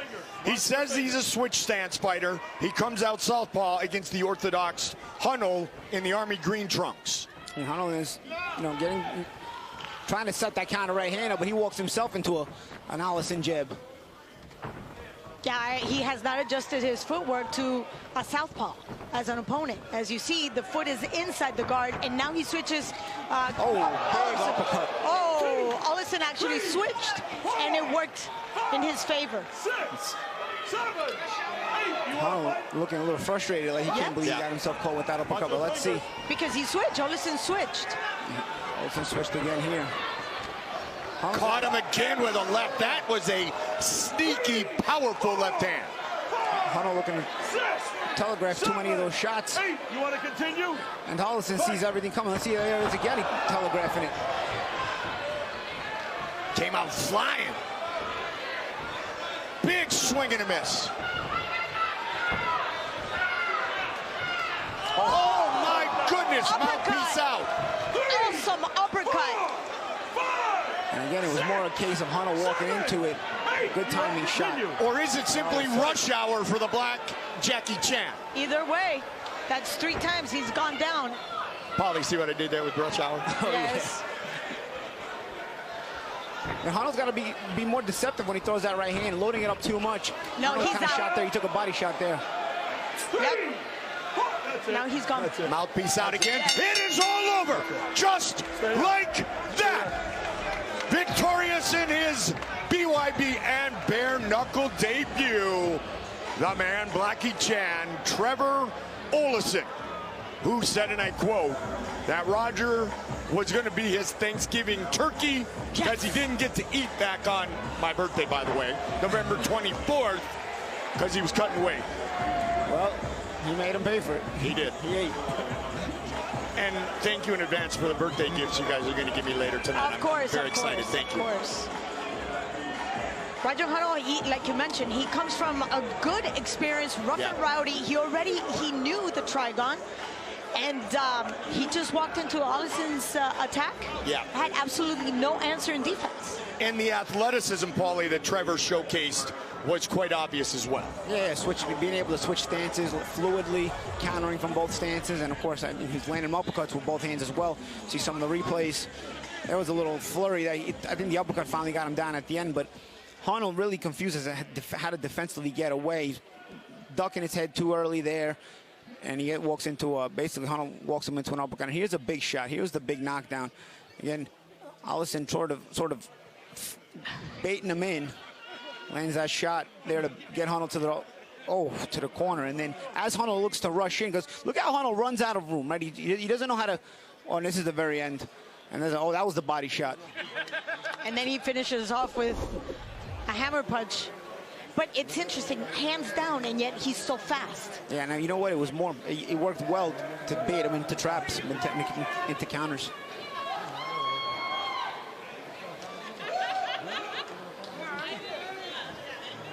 To make this fight official, the man Blackie Chan victorious here is Big Mo. Ladies and gentlemen, referee Bill Clancy calls a stop to this contest at 1 minute, 45 seconds of the very first round, declaring your winner by TKO, the man, Blackie Chan, Trevor Allison. New slate, new audience, more bank, expanding the Clan's empire as he is with the leader of the Bare Knuckle Hall of Fame, Scott Burt. Congratulations, Trevor Allison, finishing Roger Hunnell in 1 minute and 45 seconds. Okay, so tell me if this has ever happened to you. You're listening to a podcast and you hear something funny or exciting that you want to share with a friend. So then you have to send them a link to the podcast, message them the timestamps, and then they have to scrub through to find that one little moment that you were trying to share. And of course they never do because that's too much work. But what if you could share moments from your favorite podcast instantly? Well, PickCherries is a free app where you can listen to all your favorite podcasts and share moments from them like never before. Let me show you how easy it is. So say you're listening to this podcast and you hear a moment that you want to share with your friend. All you need to do is press the Shazam like button at the bottom of your screen, and you'll be able to instantly trim a 60-second clip, or pick cherry, from the show. Then just press the share button, and you're good to go. Your friends will receive a link directly to that highlight. It's just as easy as sharing a TikTok. And get this, PickCherries keeps track of what you enjoy, and will generate a feed of other PickCherries that other listeners have created. So you're only ever a few swipes away from discovering your next favorite podcast. PickCherries will revolutionize the way that you listen to, discover, and share podcasts. So download it today. You know, Dada 5000 says the Trigon promotes confrontation. There's no way out. There's nowhere to hide. Well, wow, what a night we have had thus far. And we are already on Fight 5. And it is the first fight that has a member of the BKB family coming across to fight. It is Nick Campbell and Jordan Tompkins. Nick Campbell fighting out of Spartanburg, South Carolina, about 65 miles south of where we are. Took this fight on a week's notice, wanted to fight. He considers this boxing in his mind, and he's looking forward to showcasing his skills against a man known as the Trooper, the Brit. Born and raised in London, England. His opponent right there, Jordan Tompkins. And the biggest highlight of his week thus far, Claudia, was his trip with the Hall of Fame matchmaker Mel Valenzuela to Walmart. Yes. He said he had never seen such a huge store with so many things, so he's just excited. First time ever fighting here in the States. Our tail of the tape for this light heavyweight matchup, Magic Man. Tail of the tape, Tompkins coming all the way from England, 4 years older, reach about the same, 69 inches to 70 inches. 1 inch advantage in height for Campbell, 1 inch advantage in reach. Weight, 167.5 for Tompkins, a pound lighter at 166.5 for Campbell. To the States, to Walmart, and now he hopes to victory. Ladies and gentlemen, This light heavyweight contest is scheduled for 5 3-minute rounds and is brought to you by the Fight Doctors. Introducing first, fighting out of the blue corner, please welcome to the Trigon, Jordan Tompkins.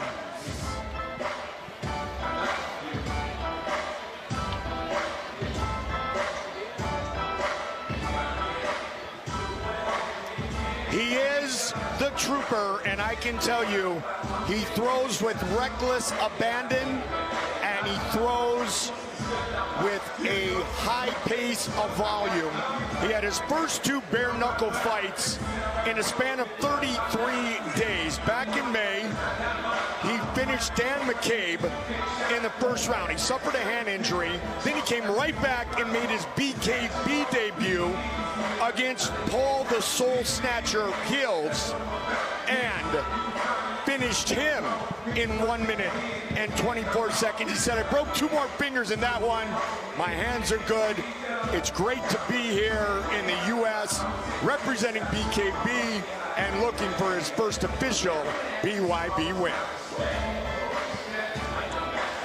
Traveled a long way to get that win, right? Absolutely. And his opponent, fighting out of the red corner, please welcome Nick Campbell.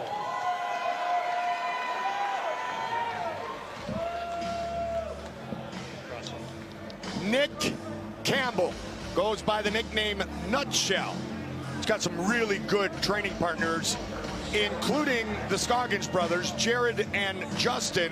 Justin moved out of the state of South Carolina, but Jared Scoggins is 10-2 in his professional MMA career. He's got to fight in Bellator tonight, while his teammate Nick Campbell is here with us, just about 65 miles away from his home in Spartanburg, and set to make his professional bare knuckle debut. Former amateur MMA lightweight champion, 7 Fight of the Night awards, several first round finishes as an amateur. His 1 professional MMA win was also a first round win by TKO on November 11th. So just about a month ago.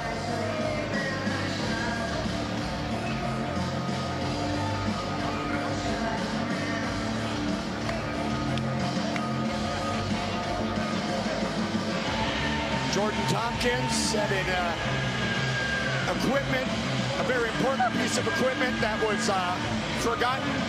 Thankfully, he didn't leave it back in the UK. And he can't fight without it. It's one of them things But that you you can just always go to Walmart and get another get one. Yeah. Yeah. That's the advantage of having no gloves on. Had he been in a boxing match, they would have had to cut his gloves off. That's a great point, Paulie. Or somebody would have had that job of helping him. Nick Campbell, Jordan Tompkins, scheduled for 5 3-minute rounds. Ladies and gentlemen, this light heavyweight contest is scheduled for 5 3-minute rounds and is presented by the Fight Doctors. Our referee in charge when the bell rings, Wayne Spinola. Let's meet the fighters. First, fighting out of the blue corner. He stands 5 feet 11 inches tall. He weighed in at 167 1/2 pounds. He comes to us with an undefeated bare knuckle record of 2 victories and no defeats. And he fights out of London, England. Here is Jordan, the Trooper Tompkins. And his opponent, fighting out of the red corner. He stands 6 feet tall. He weighed in at 166 1/2 pounds. He is making his bare knuckle debut, and he fights out of Spartanburg, South Carolina, Nick Nutshell Campbell. Gentlemen, come and stretch. Right here. Right here. Front foot on the corner. Front foot on the corner. Front foot on the corner. Okay, gentlemen, you know the rules. Obey my commands at all times. Protect yourselves at all times. If you want to now, shake hands. All right. Stay right here. I'll get you started.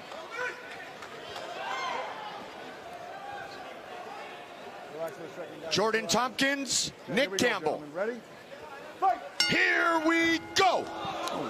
Red wraps. That was quick. For the nutshell, Whoa. I told you reckless abandon volume from Jordan Tompkins. 5, 6, Jordan Tompkins 7, in the blue 8, wraps. over He here. is the trooper. Look at me. Give me your hands. You okay? You want to get going? All right, here we go. Fight. I watched his fight, all 1 minute and 24 seconds of it, against Paul Hills in BKB. This is looking a lot like that one, guys. Tompkins with the shorter shots in that exchange, able to score the knockdown.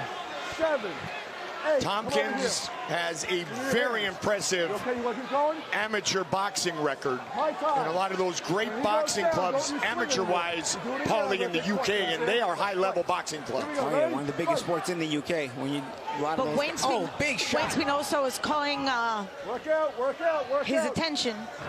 Campbell must have been. Oh, that's third. Yeah, that was more of a slip, and I'll tell you what, Yeah. Nick Campbell's game. Yeah, No, he's getting a count. He's getting a count. It was more of a slip, Okay. but he saw it as a knockdown. Because Campbell was throwing with his own reckless abandon there.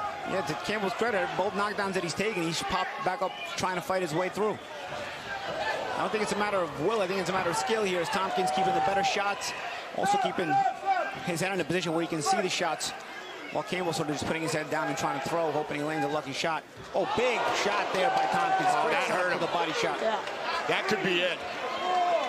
that is it. There's a lot of bleeding coming out of That his is a nose. big cut. Wow, that's a huge cut. It is all over, just like that. Another first round finish for Jordan Tompkins.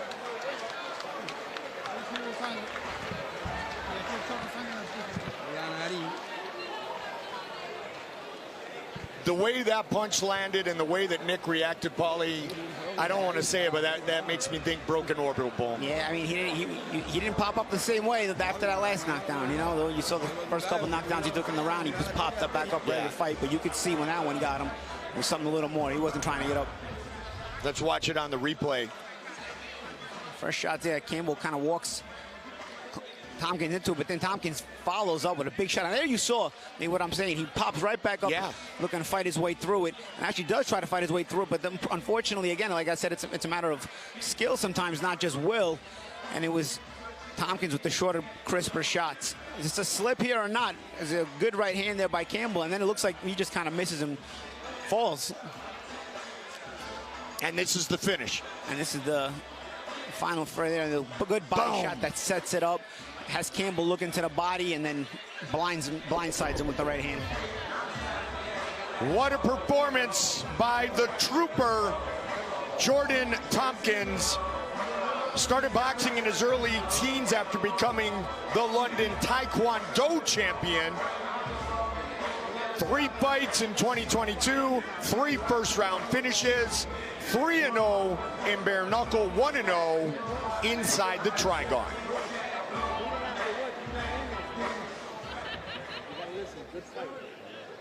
Ladies and gentlemen, referee Wayne Spinoza calls a stop to this contest at 1 minute 35 seconds of the very first round, declaring your winner by knockout and still undefeated, Jordan the Trooper Tompkins. Looked a lot like what I saw when I watched his fight against Paul Hills. Claudia Trejos with the victor. Thank you, Goldie. Congratulations, Jordan. First time in the U.S., first time in the Trigon. How did it feel to hear still undefeated, taking the win the way you did? It's always beautiful to hear that, still undefeated. That's the aim of the game. But win or lose, everyone's a winner. And full respect to my opponent. Yeah. It was a quick day at the office for you. He was already down in less than a minute into the round. When did you know you had him? I just don't give up. I don't give up. I didn't. After the third time he goes down, when you actually connected him, he was already in you know, his knee on the canvas. Were you surprised that he got up again? No, I wasn't surprised. I knew he was a tough guy. I could see that. I could see he was a tough man. And I wasn't surprised by that.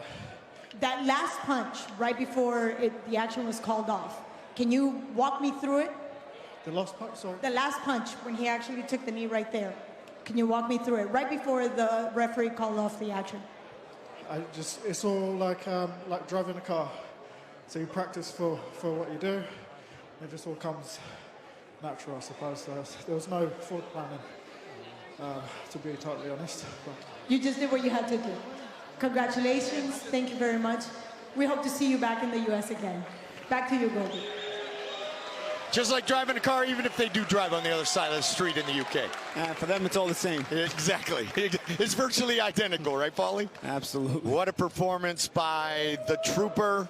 3 wins, all in round number 1. And like I said, when I watched his fight against Paul Hills, who has fought in the Trigon as well, the volume and the precision that he showcased was exactly what we saw tonight. So up next, we move to a welterweight matchup, and one that should be a ton of fun. That man is Dragon Fist. That is Andre Ewell, who is set to make his bare knuckle and BYB debut. Trains at Icon MMA. One of his main training partners is another great mixed martial artist, Bobby King Green. 29 professional MMA wins, 19 fights in the UFC. Andre said, Bobby talks all the time, tries to mentally break me, and he's going to have to try to break this man right here, Nick BR, because he is one tough dude. Fights in Muay Thai. In fact, his first professional fight was on 19 hours notice in Thailand with no training. Wait, he was on vacation. Yeah, what a vacation. Our tail of the tape for this welterweight matchup, 34-year-old Andre Ewell against 33-year-old Nick BR. Cuban ancestry for Nick. Big reach advantage for Andre. You see the height advantage. The weight both comes in perfectly as we are set for Ewell and BR and Big Mo. Ladies and gentlemen, our next bare knuckle contest of the evening is scheduled for 5 3-minute rounds in the welterweight division. Introducing first, fighting out of the blue corner, please welcome to the Trigon, Nick VR.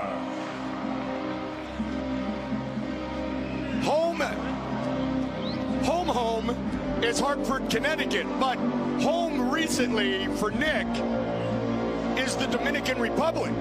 He said he visited, he liked it, he got an apartment there. I guess the difference between his vacation in the DR is that he just got an apartment and he lives there. His vacation to Thailand, Paulie, he got in a Muay Thai fight. Quite the opposite effect. Yes. Gives you an idea how prepared he is. Yes. Started his bare knuckle career here in the Trigon. This is where he wants to fight frequently and finish his bare knuckle career. Tonight, he'll look to finish Dragon Fist Andre Ewell. He is Nick VR. And his opponent, fighting out of the red corner, please welcome to the Trigon, Andre Ewell. And I quote, I am about the violence. I invite the violence. So let's get down and get violent. Dre's violence is back. And that is what got Andre Ewell a fight with former bantamweight champion in the UFC, Renan Barão. And Dragon Fist went to Sao Paulo, Brazil, and beat Renan Barão, the Brazilian, of course, back in 2018 in the UFC. He knows exactly what it takes to go into the lion's den and take the lion down. So he wants to get back into the rhythm of just sweet violence. So this is the way through the Trigon. 2021 was a tough year for him outside of the cage. He said, I just lost something in me.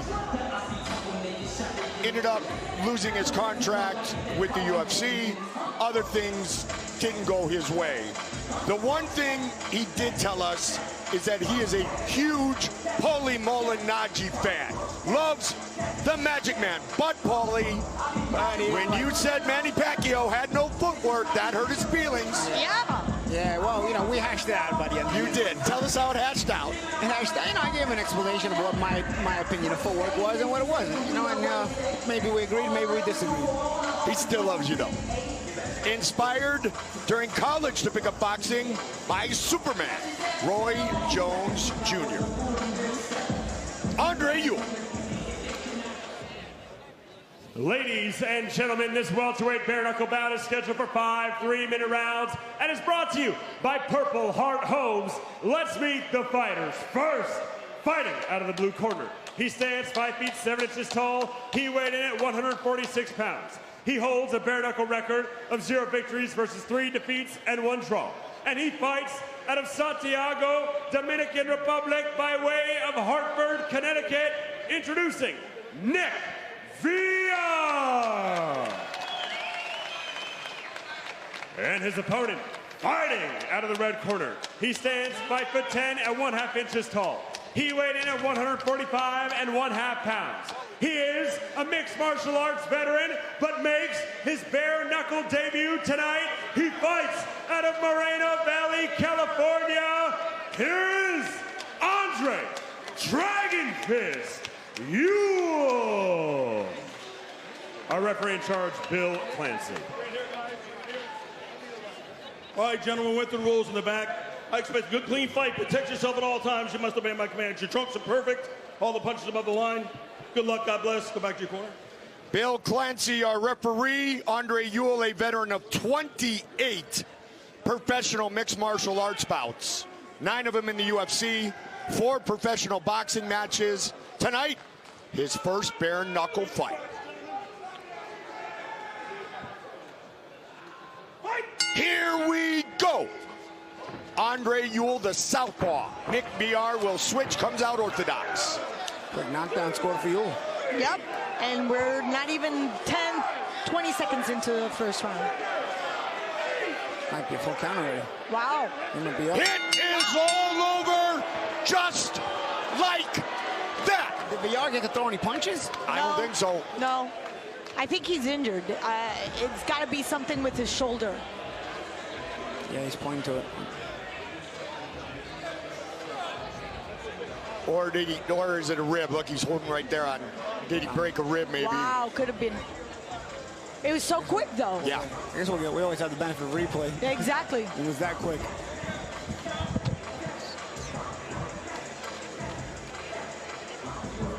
Excited to try something new. Boxing, he says, is his home base. Just needs to get accustomed to the Trigon. He did something new. He did bare knuckle boxing. I don't know if we can say that Andre is yet accustomed to the Trigon yet, Bobby. Not quite yet. Not even the bare knuckle effect. So here's the replay. We saw the fight start with 2 sharp lefts and then the body shots that were followed up. There's another look, and the sharp left hand there, the other left hand, actually it was a triple left hand, and then followed by the hard body shot there. That might have been the rib shot. And then Miller just goes down, and seems like he was pointing to his rib after that.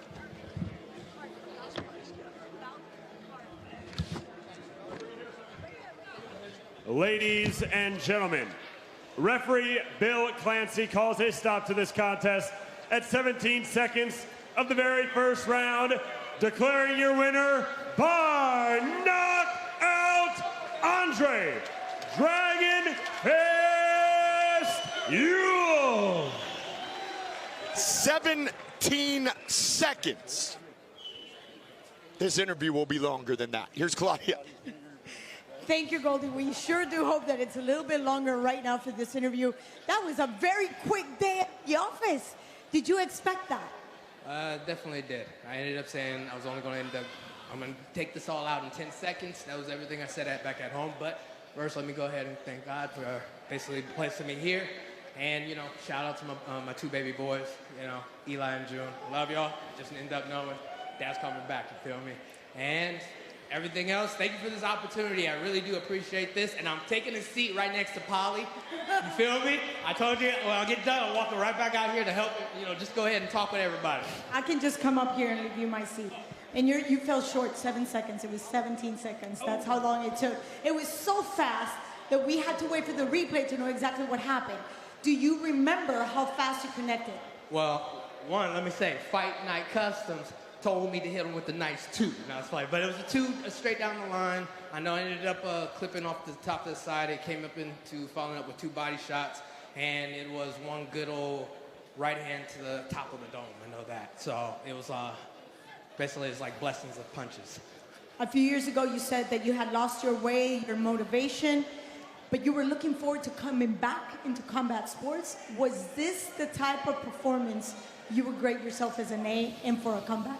Oh, definitely. It's one of those situations I needed to end up basically digging deep into my inner beast.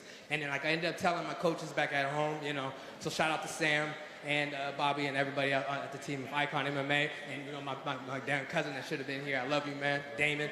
And so it comes down to this, that it's violence. I chose violence, and violence is my answer. Violence is what I end up honestly bringing to the table, and it was something I had to go through when I was raising up.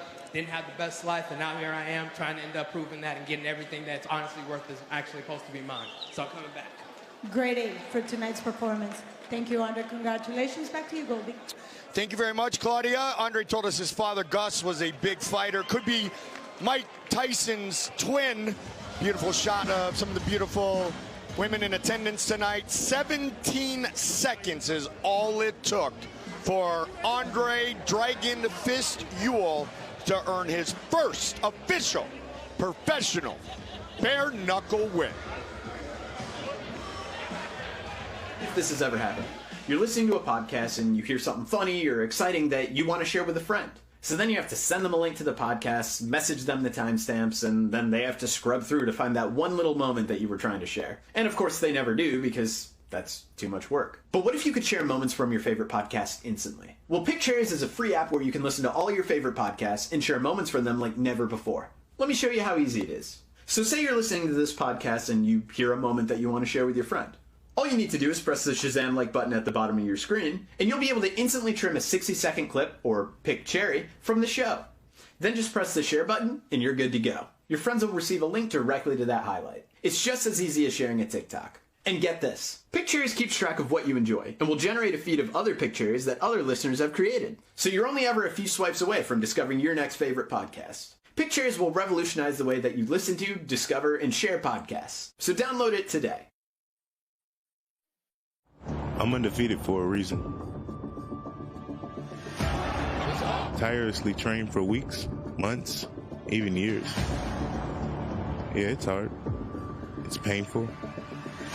It's grueling. It's been a sacrifice to get here.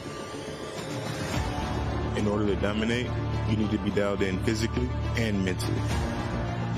With the support of my combat team, from the fighter services, nutrition, weight cuts, and recovery, I'm bulletproof.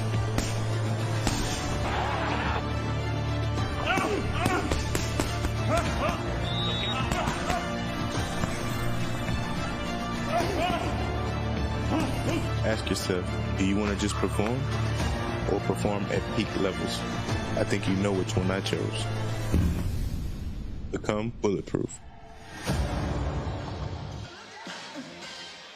And we introduced you to Brandon Glatton, Bulletproof, who is here in attendance tonight, checking out BYB, the first ever bare knuckle battles in the state of South Carolina. Let's go back to the top of the show, when the beautiful and intelligent and always quick with the glib Claudia Trejos talked about Ryan Jett and Nathan Mitchell and how they had more than just a sparring session verbally yesterday. How about we just check it out? Looking in my eyes and you start acting tough, so I'm like, wait, what, you want to do it like right now? Fuck you talking about? And then you, nah, bro. You asked me that I want to fight you right now. Yeah, because you staring. I said, what you want to go right now? I don't do all that playing around and shit. Did you look at me? You want to? Do you want to go right now? That's what I'm saying. Because I ain't with all of this this little extra shit. He looked at me. I just want to fight. He want to fight. I like to fight, bro. You want to mess That's why I'm here. We finna fight tomorrow. Why you want to fight today? Okay. We finna get paid to fight tomorrow, but you want to fight for free right now. You looking and talking. I don't like to look. I don't mug motherfuckers. I don't talk crazy. I don't do none of that shit. I'm gonna fight you when it's time to fight. If you start acting like you ready to get it, I'm ready to get it where the fuck ever. Like, for real. If you've been in the street before, you know when somebody got fear in them. I promise you, that boy's scared. If I'm scared, so what the fuck I'm gonna do? You understand what I'm saying? You want to fight me today so you'll have a way out tomorrow. Bitch, you didn't even make weight. You didn't even fucking make. I'm 166. I made 166. I miss weight. You probably thought I was gonna be like, oh, we're not fighting no more. Nah, 6 pounds overweight, bitch. Let's get it. Maybe the only thing better than the back and forth was Dada 1000 just taking it in. He's heard some trash talk before. All right, tail of the tape for our featured fight of the night. It is a light heavyweight battle. Ryan Jett, 3 years the elder of his opponent, who is 4 inches taller, and yes, he did miss weight. So this was moved up 10 pounds to a light heavyweight matchup. Nonetheless, let's throw down inside the Trigon. Ladies and gentlemen, our 7th bout of the evening as we progress towards our championship main event is scheduled for 5 3-minute rounds in the light heavyweight division. Introducing first, fighting out of the blue corner, please welcome the Trigon, Nathan Mitchell.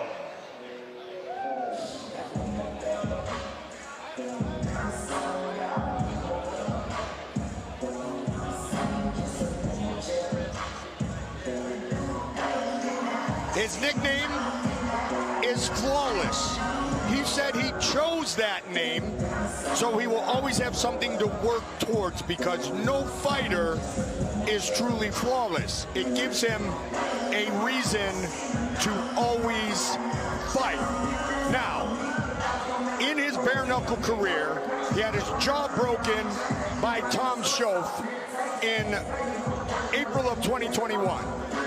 Then had a tough fight that went into the 5th round with a guy named Wade Johnson. What he basically told us, Claudia, is he's already been through hell. And he's still here to fight tonight, so the worst is behind him, and now he wants to put his best onto Ryan Jett. Well, Goldie, it's not only that the worst is behind him, it's that he already did it, and he's back. He can survive. He can actually adjust. And what he knows is how to lose. Therefore, he already touched the floor. Now all he has to do is push himself up. And Ryan Jett said, hey, you know what? I think that I've got a tough matchup tonight. He gives him the credit for what he has gone through. They don't like each other very much. We saw that from the press conference yesterday. He is Nathan Mitchell. And his opponent, fighting out of the red corner, please welcome the Trigon, Ryan Jett.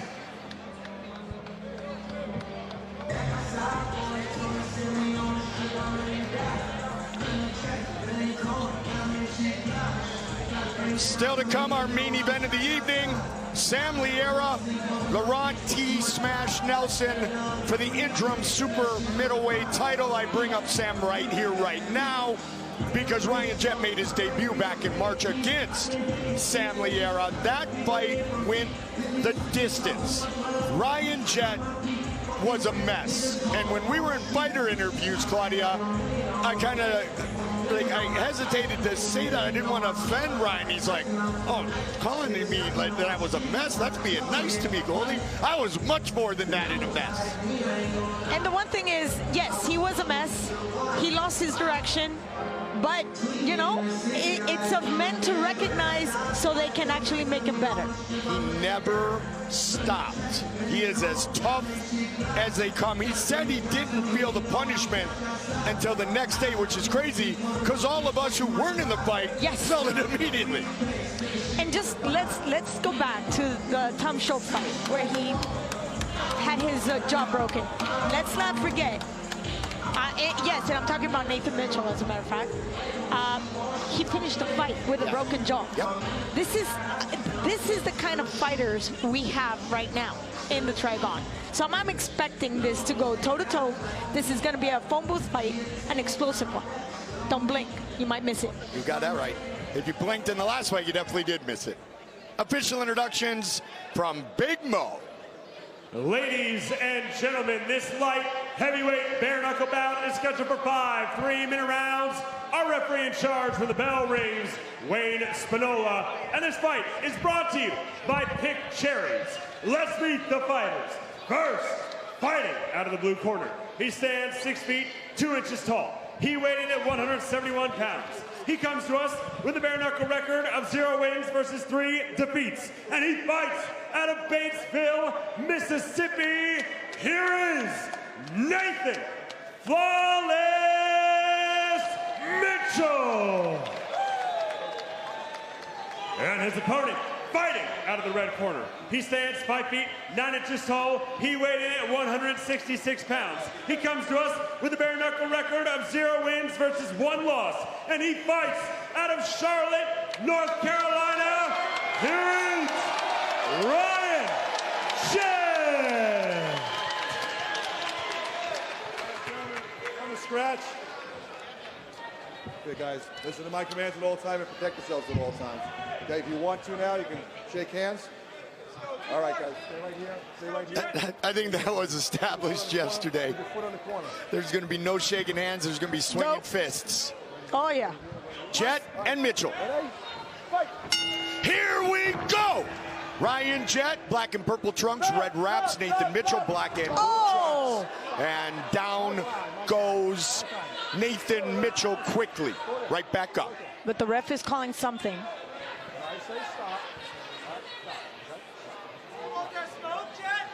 All right, gentlemen, here we go. Ready? Fight. All right, we continue the battle. Going to the body. Ryan Jett putting the pressure on Nathan Mitchell immediately. Just about a half hour from his hometown of Charlotte, North Carolina, here in Rock Hill, South Carolina tonight. Oh. Ultra aggressive attack by Ryan Jett. He's not stopping. Now he's into the dirty fighting.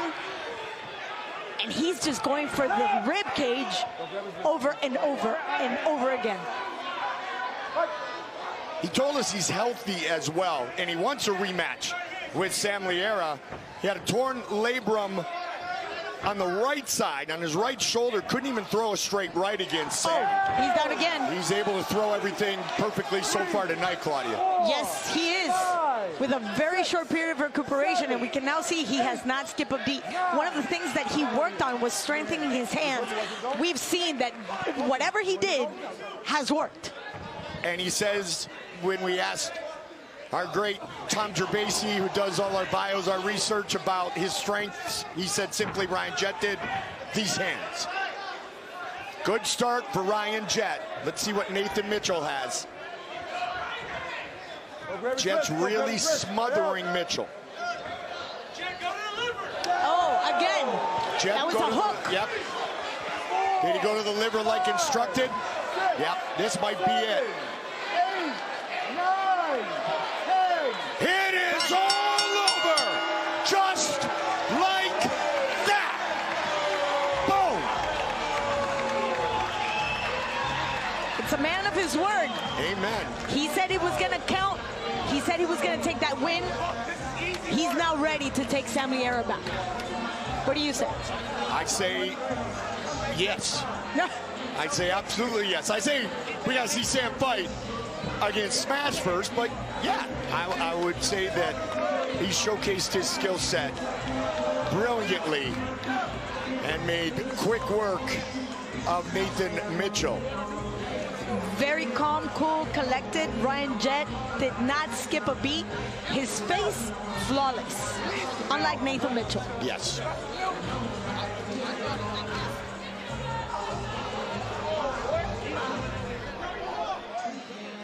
He worked it in tight, Claudia. Yes, but look, he actually creates the space. He pulls back just enough to be able to connect that hook. Watch the end of the fight. You know, the defense on Mitchell is tight, but wrong side. Right. His left side was completely open, and Ryan took advantage of that little space. And Ryan's corner said, go for the liver, which would have worked, but boom, he had already landed that right hand and finished the fight. What he saw Mitchell was keeping that side open, completely open, so he just took advantage. And you see it's a short little hook, one of those that look like a piston that just go in, and it's like a whip.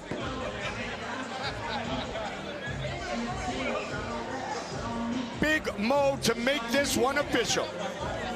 Ladies and gentlemen, referee Wayne Spinola.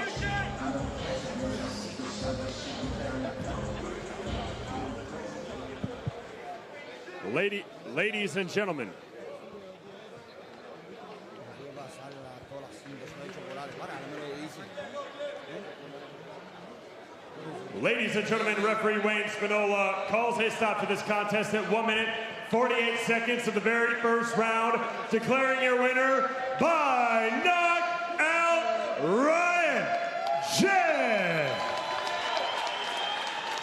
We saw how tough and gritty Ryan Jett was against Sam Liera. We truly saw how talented Ryan Jett is in this fight that lasted 148 against Nathan Mitchell. Dada 5000. The Hall of Famer loves it. We make the weekends. Ladies and gentlemen, I'm joined here by our winner, Ryan Jett. We got a little testy in the press conference yesterday. A little bit of words exchanged. Your opponent came overweight. You still wanted to keep fighting. It seemed like you had a little bit of aggression to let out, huh, Ryan? Yeah, just a little bit, just a little bit. Now, you avenged your first loss in BYB, now 1-1 in the victory column. Are you looking to come back and fight in the Trigon again? Man, I want Sam Liera. I want your motherfucking ass bad. You understand what I'm saying? Bad. Well, if Sam Liera wins tonight, you might have a championship to fight for. Like I said in the press conference, I really mean this shit. Like, I will fight any fucking body. All right, and yeah, so, whoever it is, bro, it don't matter. But yeah, weight class, we can do whatever y'all want to do. Well, we're excited to see you back in the Trigon. Ladies and gentlemen, one more time for your winner, Ryan Jett. Ryan Jett looked tremendous tonight. Let's not forget, Jose Fernandez is our champion. Yes. We have an interim belt on the line. Yes. Ryan wants Sam again, but he'll take anybody in between. Yes. That's the most beautiful answer he can give us. Ryan Jett with yes for all of the above. I'm undefeated for a reason. Tirelessly trained for weeks, months, even years. Yeah, it's hard. It's painful. It's grueling. It's been a sacrifice to get here. In order to dominate, you need to be dialed in physically and mentally. With the support of my combat team, from the fighter services, nutrition, weight cuts, and recovery, I'm bulletproof.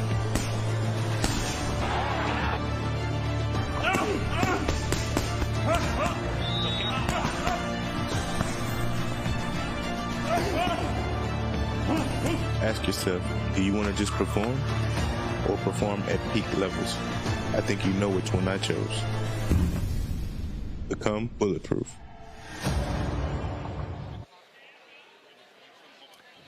We are set now for our co-main event of the evening. The punching preacher, Josh Oxendine, says there will be a baptism tonight. He said the real fight is the co-main because this is my city. Native American, grew up on the tribal home of his tribe, the Lumbee tribe in Pembroke, North Carolina, and he is facing off against Christopher Gonzalez, who just fought on our last BYB card 21 days ago and finished John Birdsong in just 1 minute and 33 seconds. Our tail of the tape for our co-main event of the evening. Oxendine, 4 years younger than Gonzalez, who has a 3-inch reach advantage, 2 inches taller. He came in at 147. Preacher man Josh Oxendine, representing his tribe and the United States Marine Corps, came in at 150 pounds.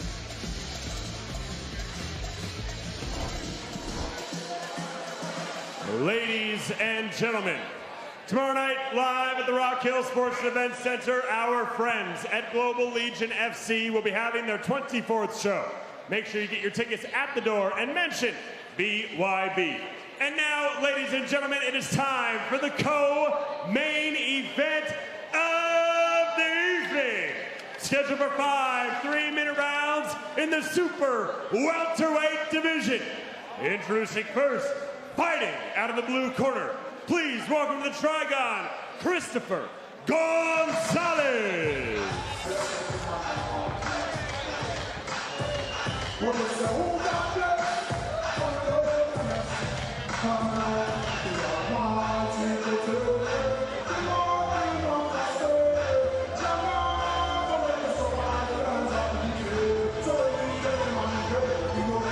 Making his way to the Trigon, Christopher Gonzalez, planning on taking advantage of his height and reach to take this win.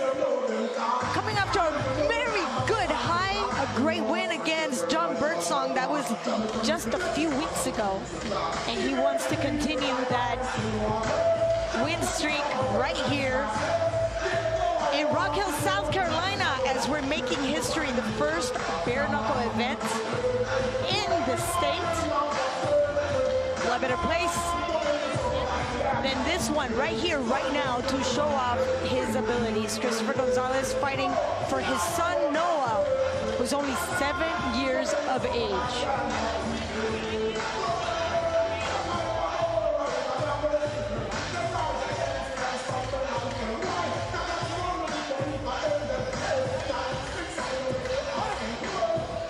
Christopher Gonzalez, looking for 2 wins in 3 weeks. Set for our co-main event. And his opponent, fighting out of the red corner, please welcome Joshua Oxendine.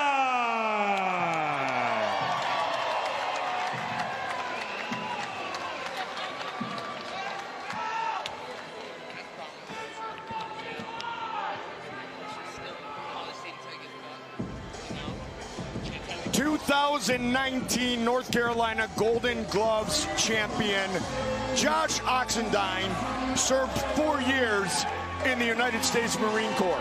At age 19, while protecting our freedom and our great nation, he snapped his left tibia and fibula completely in half. Took 1.5 years to walk, 2 years to run. He said, if not for the injury, he would still be in the Marines. He wanted to be Captain America. He wanted to fight for his country. Fighting saved his life in the PTSD. Gonzalez, a different story, as we pointed out, Claudia, in the open of the show. Church is open. Baptism by fire is expected. I could not have said that more beautifully. Eloquent as usual. Gift of gab by my dear Goldie. Yes, amazing. We mentioned it. These are 2 completely different fighters with completely different backgrounds. And the journey obviously was different, but they have met in the same place. They're both men of faith. They're both men dedicated to do well by their folk, their people, showing off obviously their fighting skills, but with no ill intention. Yes. Although tonight's a fight, and somebody's getting knocked out. And look who's joined us here at the broadcast table. I don't know if I'm on. Yes, you are. Ooh, I'm on. Hi, everybody. It's your boy, Andre Ewell, a.k.a. Mr. Dragon Fist, and I am enjoying the side over here in the co-main event.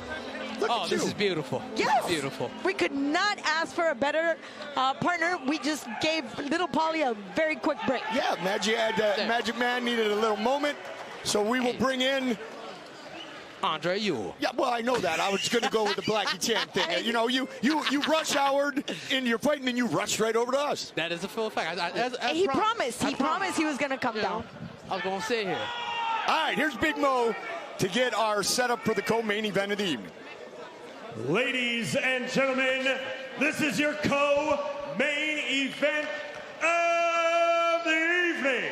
Scheduled for 5 3-minute rounds in the super welterweight division. Our referee in charge when the bell rings, Bill Clancy. And this fight is brought to you by the Fight Doctors. Let's meet the fighters. First, fighting out of the blue corner. He stands 5 feet 11 inches tall. He weighed in at 147 pounds. He holds a bare knuckle record of 1 win versus 2 losses. And he fights out of Dade City, Florida, by way of Passaic, New Jersey. Here is Christopher Melaza Gonzalez.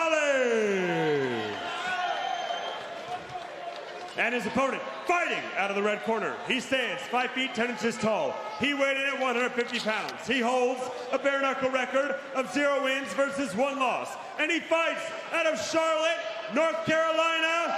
Here is Josh Preacher Man Oxendine. Bring it here, gentlemen. Bring it here. Bring it here. All right, gentlemen, went through the rules in the back. I expect a good, clean fight. Protect yourself at all times. And gentlemen, you must obey my commands. Now, both your trunks are perfect. I can see your belly buttons. There you go. All punches above the line. I'll go back to your corner and I'll call you out. It's the belly button test from Bill Clancy. 21 days ago, Christopher Gonzalez was in the Trigon. 737 days ago, Josh Oxendine was in the Trigon. Now they are set to battle in our co-main event. Here we go. Preacher Man in the white trunks, red wraps. Switch stance, Christopher Gonzalez. He's got some blue and red in his trunks. Starts in the southpaw. It says he is a black belt street fighter. He's in the blue wraps. Stop! Stop! Stop! Let him up! Stop! Stop! Oxendine grew up in the native land of Pembroke, North Carolina. He said mom still lives there.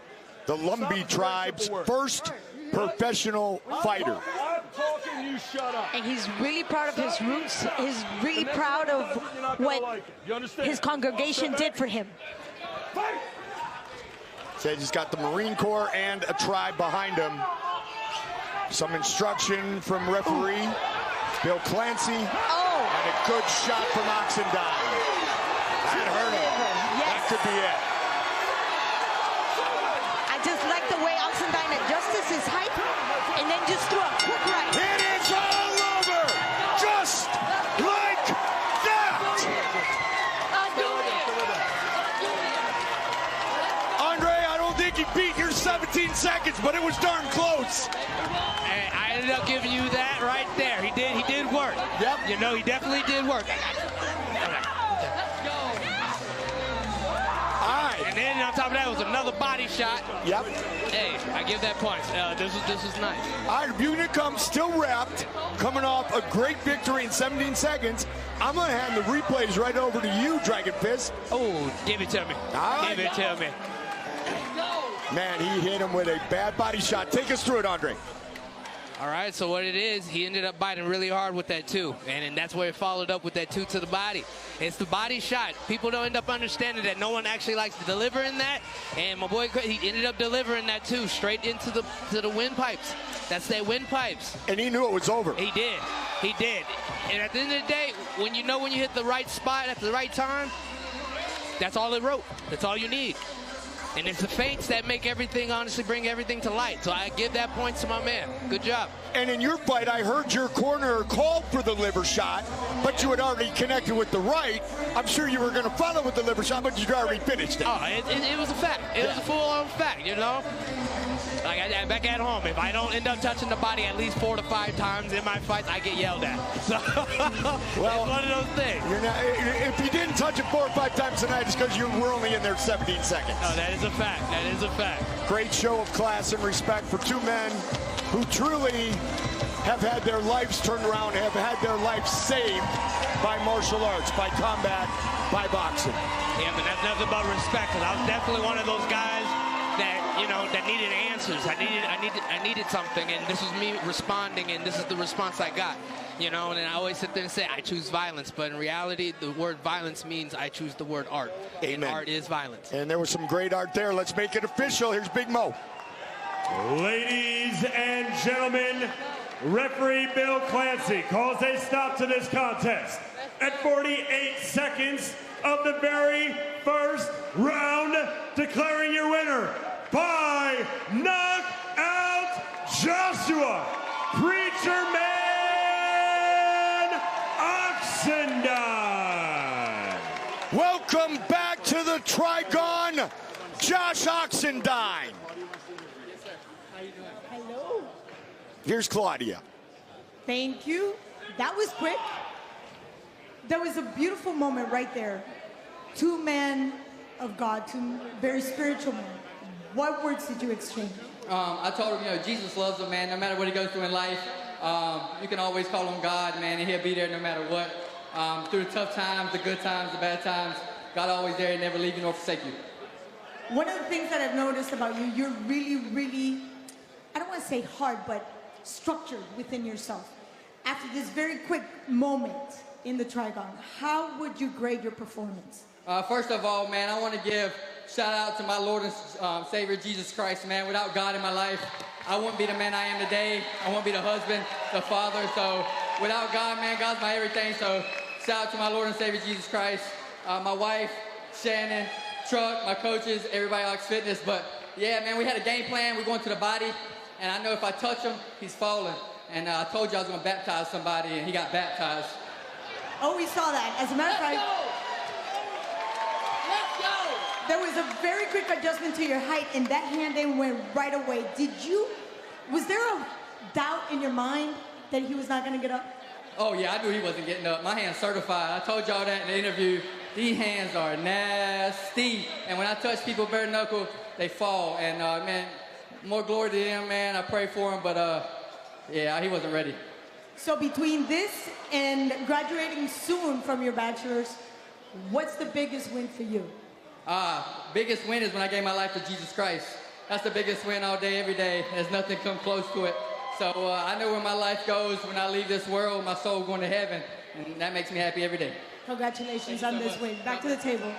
Let's go! Delivered its first child sermon at age 14, just before he lost his father to cancer. His wife Priscilla, they go back to age 15. And the big fight that Josh had, the challenge he has every day is his 3 beautiful little girls. They're 8, 6, and 3. They're Puerto Rican, Mexican, Native American. He said, now, that is a handful. Josh Oxendine comes back and wins impressively in our co-main event of the evening, finishing Christopher Gonzalez in just 48 seconds. Baptism complete.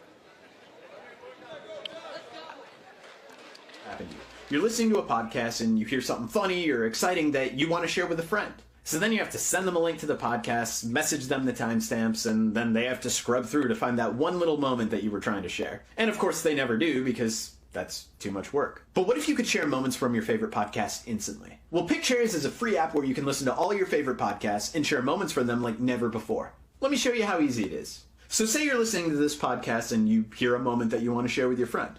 All you need to do is press the Shazam like button at the bottom of your screen, and you'll be able to instantly trim a 60-second clip, or pick cherry, from the show. Then just press the share button, and you're good to go. Your friends will receive a link directly to that highlight. It's just as easy as sharing a TikTok. And get this, Pictures keeps track of what you enjoy and will generate a feed of other pictures that other listeners have created. So you're only ever a few swipes away from discovering your next favorite podcast. Pictures will revolutionize the way that you listen to, discover, and share podcasts. So download it today. Mills Lane started boxing in 1956 in Okinawa, Japan, while serving our nation as a United States Marine.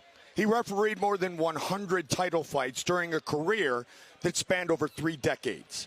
Lane gained significant prominence with his pre-fight phrase, "Let's get it on," and as the third man in the ring for the infamous Bite Fight, the rematch between Evander Holyfield and Mike Tyson in June of 1997.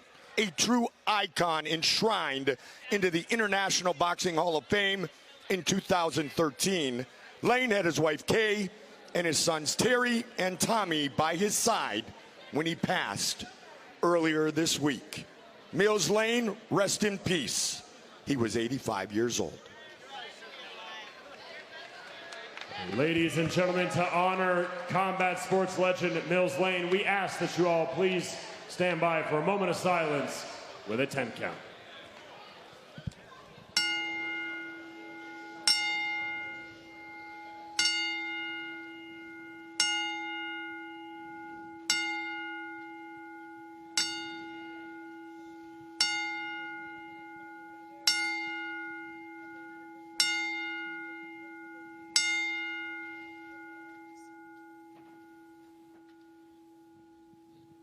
Thank you.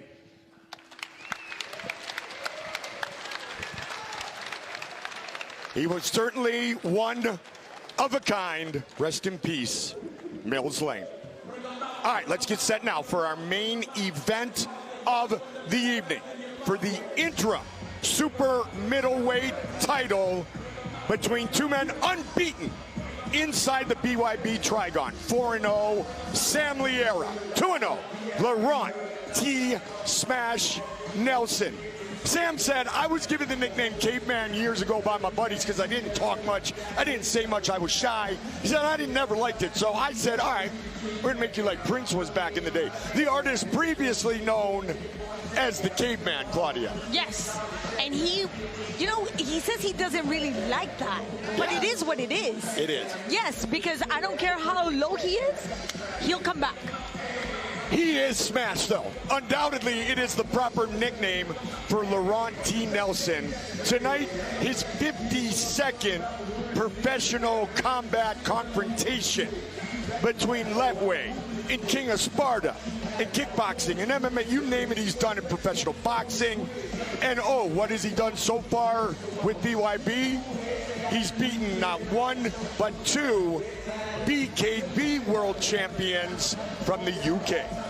Our tale of the tape for our main event of the evening. Sam Liera, 7 years the elder of Laurent T. Smash Nelson, who has a 2-inch reach advantage, is 2 inches taller. Both came in easily on weight.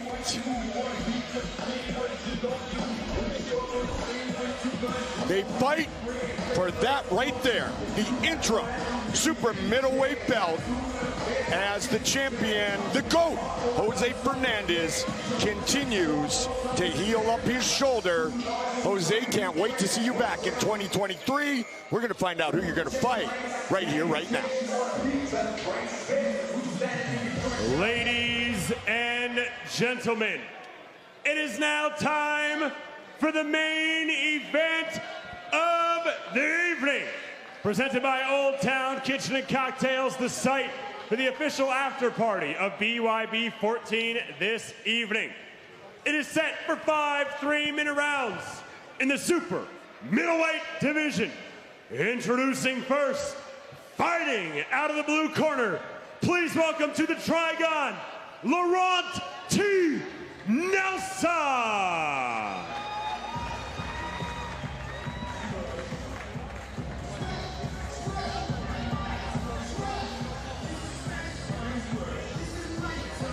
Born in South Africa, trained for years in Colorado with the likes of Justin Gaethje and Rose Namajunas, the great world-famous 303 gym. He has since moved to Oklahoma, where he is training with a great friend of his. They go way back. They fought together. Forza Combat Sports, Leo Perucci, the Bolivian, and he said it has changed everything for me, because Leo not only is a mentor, he's a friend, and he has slowed everything down. And Leo came up after yesterday's press conference, Claudia, and said, watch for more patience, watch for what he said, false starts, so feints. Watch Laurent to come out very disciplined tonight. Goldie, we just saw it in London when he took on De Castro. Let's not forget, he had absolutely no legs, and we thought he was done with weapons. He had nothing else to show. And somehow, he wouldn't even sit in the corner. He talked to his coach, and everything just came right back up. It was like a second generator. Let's just get that backup motor going. So, as we have Andre Ewell with us again, let's talk about Letweight for a second. Considered one of the most aggressive and powerful martial arts in the world is Muay Thai, the art of 8 limbs. Well, in Letweight, they had headbutts, Andre. 9 limbs. And this man has fought in that format before. This man is a competitor. I can end up sinning, especially if you end up using all your limbs, including your head. Hey, that is a dangerous man, and I'm loving the trunks, I'll tell you that. Yes, he's got style, he's got looks. And yes, indeed, he's a dangerous man, especially when you see him down, like out. And then somehow the corner, we're still not sure what was exchanged, but he came right back up. And his opponent, fighting out of the red corner, please welcome Sam Liera.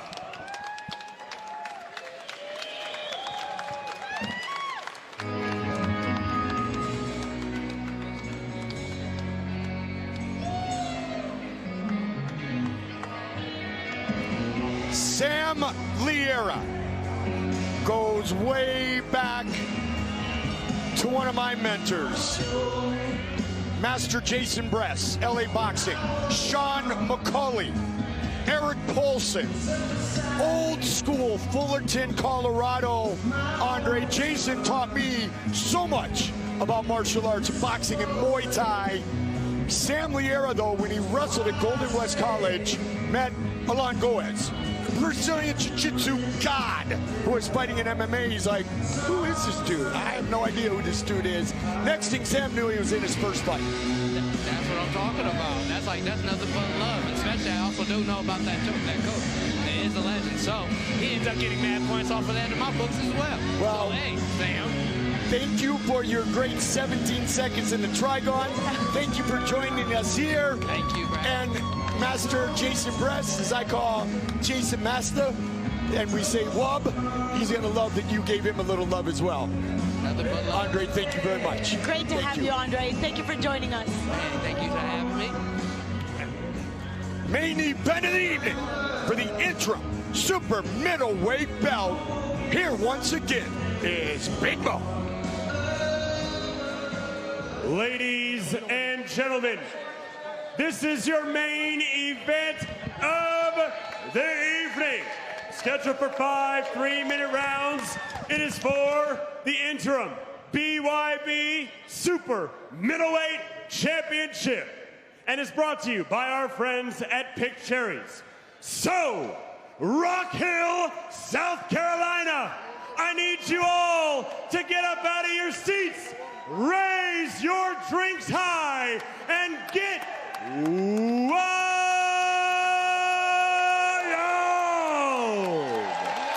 Introducing first, fighting out of the blue corner.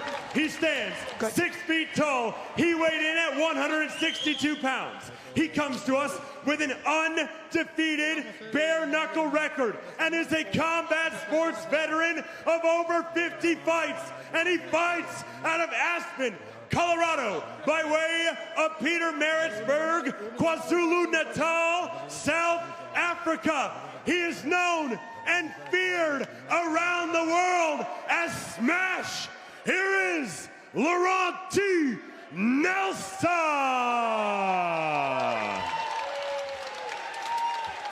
And his opponent, Fighting out of the red corner, he stands 5 feet 10 inches tall. He weighed in at 164 pounds. He comes to us with an undefeated record of 4 victories and no losses. A true veteran of the mighty Trigon, fighting out of Fullerton, California. Here is Sam Liera. Our referee in charge, Wayne Spinola. All right, gentlemen, it's for the belt. Listen to my commands at all times. Protect yourselves at all times. If you want to now, shake hands. Go back to your corner, and I'll call you out to scratch in a minute. Interim Super Middleweight title fight scheduled for 5 3-minute rounds. 4-0 Sam Liera, 2-0 Laurent T. Smash Nelson. Okay, gentlemen, come to scratch. Ready? Fight! Here we go! Smash in the purple and green with the blue wraps. Sam Liera in the black trunks with the red wraps. LT light on his feet. LT has told us many times, and we've seen it. He said, sometimes I need to get punched once or twice before I get started. Tonight he's going to try not to do that. Now, Sam said that all his trainers thought he'd say he doesn't punch hard, and so I joked with him. Sam laughed. He goes, all right, well, I'll have to punch him 3 or 4 times maybe to get him started. Either way, we've got 2 great class acts here fighting for the interim title. So much so that they shook hands just like they were like meeting each other at a lunch. Yep. But there's not a lunch going on. They're already throwing punches. Oh, Liera with a right hook right into Laurent's chin. So now Smash is awake. 6, 7. He did say it. He did. Here. Come back to me. Give me your hand. Very much like Tito Trinidad. He would go down the first 3 rounds, and then a monster would wake up. We saw in the fight against Nathan DeCastro over in London at BYB 12, both Smash and DeCastro, who's truly a talent as well, both went down, and the fight continued to be a battle. Good body shot snuck in there by Liera. Sam says my hands are always compromised. I break them no matter what I do. Sometimes I break them when they're getting wrapped, but he always seems to be able to fight through it. I can already see swelling on his right hand, on Liera's right hand. Yep. Said after one fight he couldn't drive for 3 days, couldn't even hold the steering wheel. Somebody handled him a bottle of Gatorade or something, and he said, dropped it. It was a beer. Yeah. It was a beer. All right, it was a beer. You don't do that to a beer. Yeah, exactly. Poor Sam. Give him a straw and put it on a table for him. He earned it. There you go. Watch that right. You see that overhand right on Sam? It comes all the way from behind. And it comes with a lot of impetus. Watch that right. About to hit the final 30 seconds of our first round. Now, I do want to mention Claudia and I are here. Andre, you joined us. The Magic Man, Paulie Malignaggi, felt ill. I don't know, something he ate. Like Paulie, not ill, not well, ill. So that's why we haven't heard the Magic Man. Hopefully he's feeling better backstage. But love to Paulie.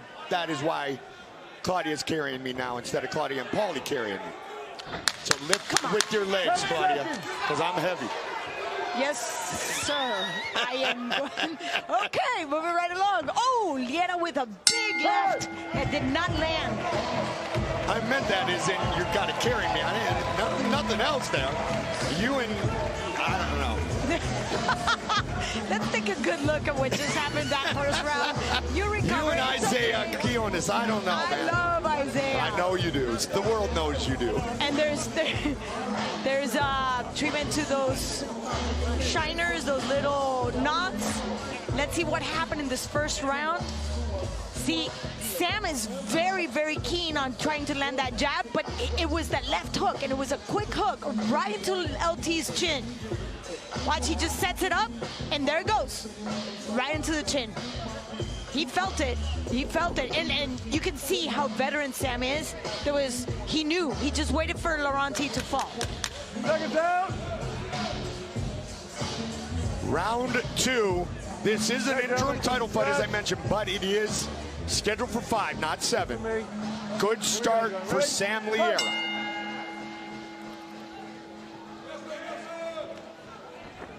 Head position and movement, something that Leo Perucci said they've been working diligently on back in camp with Laurent T. Nelson. I like that defense too. LT now has both arms right in front of his face, and see the elbow coming up. You can see a visible difference in what Leo was telling me to look for, and I see it. Sam sees it. Sam's technique is, you know, we had the nickname flawless before for one of the fighters, but Sam's technique really borders on flawless. He is fun to watch. Brilliant at the basics. Sam going right after LT, not relentless his attack. Sam was set for a title fight at 165, which is where we are tonight, against Jose Fernandez before Jose had to have shoulder surgery. Took a couple of fights on short notice in different weight classes because he says, I just love to effort fight, so let's just go. You know what? That right is going right into LT's left cheekbone, and you can already see a little bit of a cut. And good, lots of dirty swelling. boxing. Yes. Both have experience in the clinch, but Sam is connecting at a high percentage so far. But we know LT's not going anywhere. Yeah. Oh, there's also swelling on his right cheekbone. Oh. Right underneath the eye. More connections from Liera. Answering now is Laurent T. Smash Nelson. There's still a lot of boxing to go. You got that right. We've seen it before. I did tell you when we first started, this was going to be a phone booth fight, literally. They have yet to maintain the action against the ropes. They have not even visited a corner. Nope. And Liera just said, Claudia, he is tired. Punch him in the chest. Stop. Break clean. Back up. Fight. René Espinosa y Mario Angelito.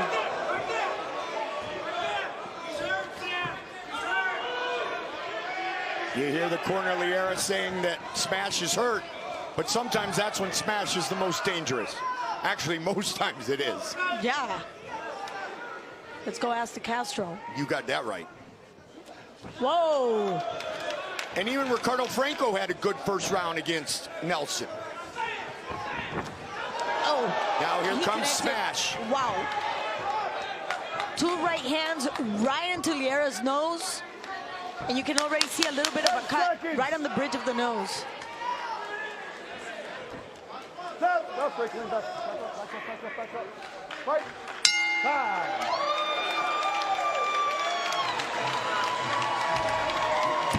This is why these two men are fighting for the interim title.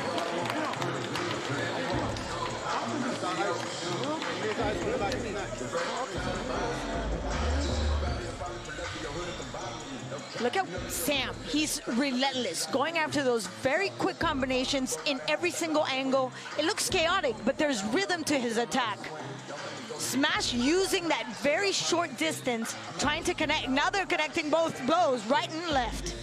This was a very tough round to really score. Look at Smash just going at it. He can take it and he can dish it.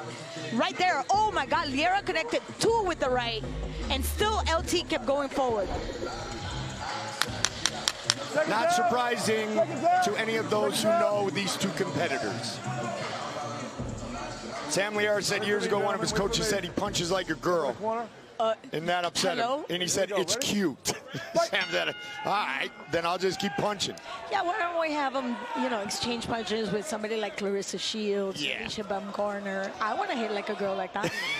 Exactly. Claudia Don't make Trejo. me go Colombian on you. And we saw it earlier today when you were talking to me about Southpaw, the Southpaw opponent for Chris Cyborg tomorrow night. Yes. Claudia was giving me a lesson. Sam trying to give a lesson to Smash here. This is round 3 of 5. We are at the midway point of this title fight. Very close round 2. Very good first round for Sam Liera. Yes. And if you see the footwork, look at Sam. Sam is very concise, very short in his footwork. He just keeps it enough on the toes, but he can plan it to use the power. And LT taking advantage of a little bit of breathing room that Liera can give him. It was the third round against DeCastro in which Nelson told us he felt he started to get his rhythm and flow. Is it going to start to happen again here now? It may.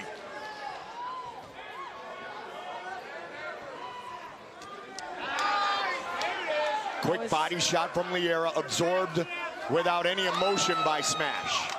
1-2, basic 1-2, and now LT's left cheekbone is really bleeding. He just exacerbated the little bit of a cut that he had before. And how Sam works through the pain of those hands that are continuously damaged, I don't know. But now the lip is bloodied and bruised. Nice overhand right to finish that combination. But LT's cheekbone is really getting interesting. Smash. Smash, yeah. Well, he's getting smashed right now. Yep.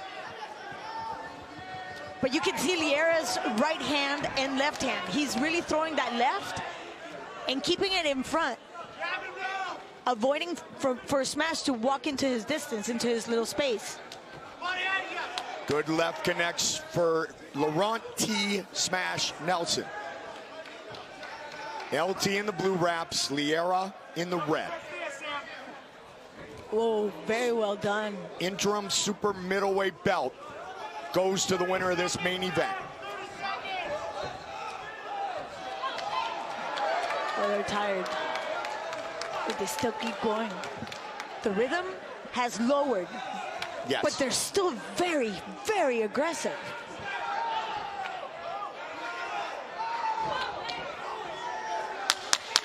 Seconds.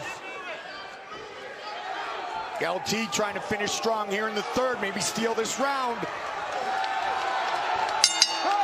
What a fight so far. We got 2 rounds left.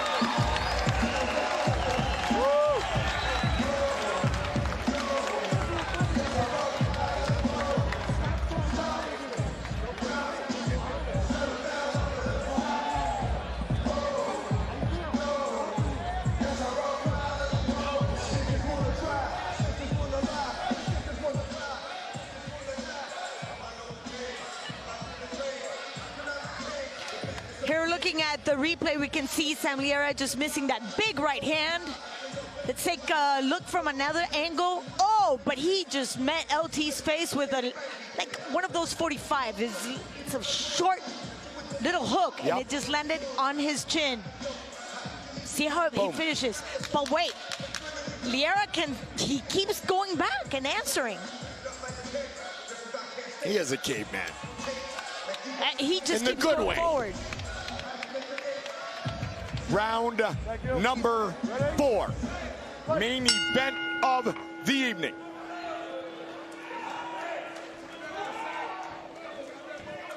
Sam Liera, 39 years old. His brothers are in attendance. Alejandro and Ivan. I poked. Oh man, accidental eye poke. His left eye has been poked. Take a quick look, Doc. Take a quick look.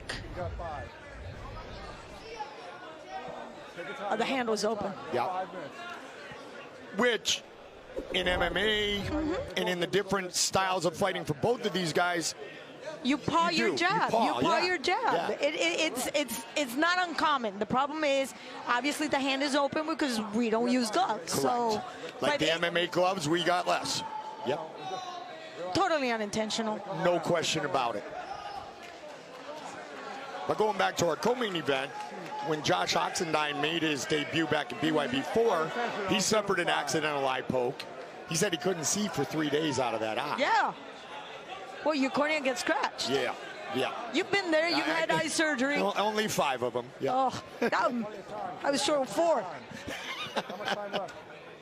Only 1 minute in. We got 4 minutes. I mean, and you looked great before my 4th eye surgery. Now, Claudia, wow. Now I'm on HD. I've been fine-tuned.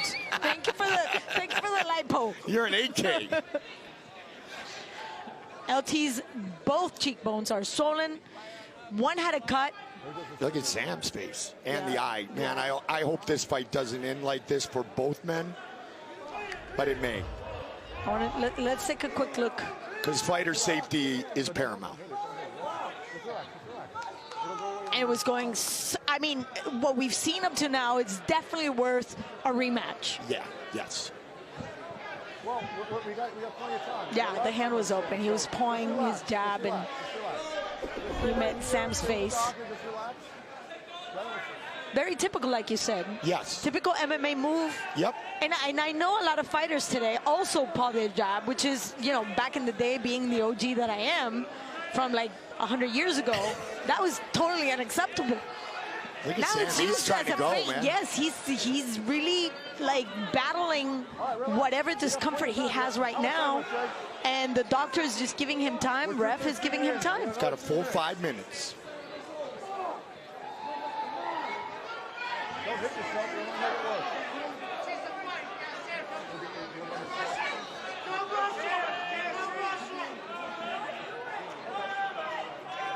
Now we have completed 3 rounds, Claudia. Yes.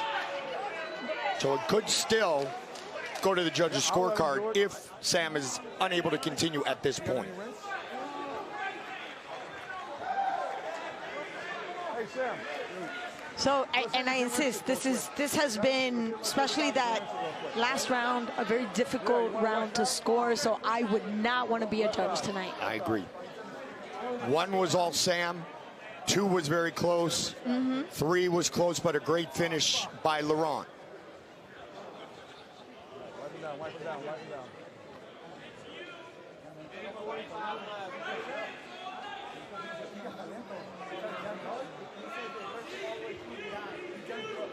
I understand. Listen, it's up to you. It's up to you. Wayne Spinola clearly saying it's up to you. And it's fair. It's fair. He didn't do it intentionally. It was an accident. Sam wants to go. It's the nature of the beast. Jett, we're okay? No, just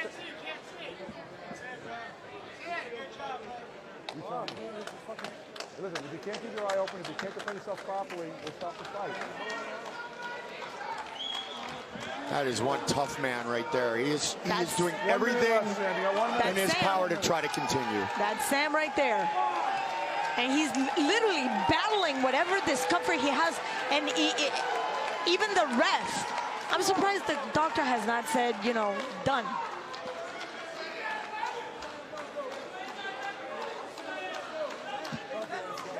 You sure? Doc, you want to take a quick look at it? Just, I mean, I know you looked at it. Let's take a quick look at it.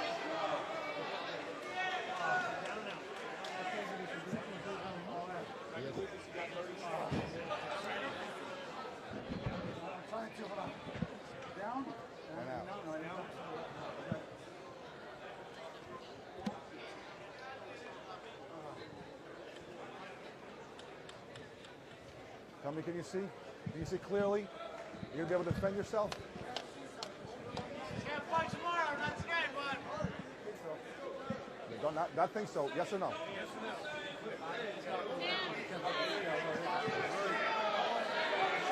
Call it. I'm going to call it. All right, here we go. It's on pay-per-view, so we can say it. He just said, fuck it, let's fight. Okay, guys, here we go. Wow. Unbelievable. And his corner is like, are you sure? Yep. The ref, are you sure? Can you see? I think so. Wayne Spinola, no, you got to tell me you can. Wow. So you want to be a bare-knuckle brawler. There you go. That's what it takes. Health first, though. Yep. Well, that's why he's keeping the fight in short distance, so he won't miss. Whoa! Big shot! No! That, what? Wow! Give me your hand. Keep going. Yeah, here we go. Sam Liera.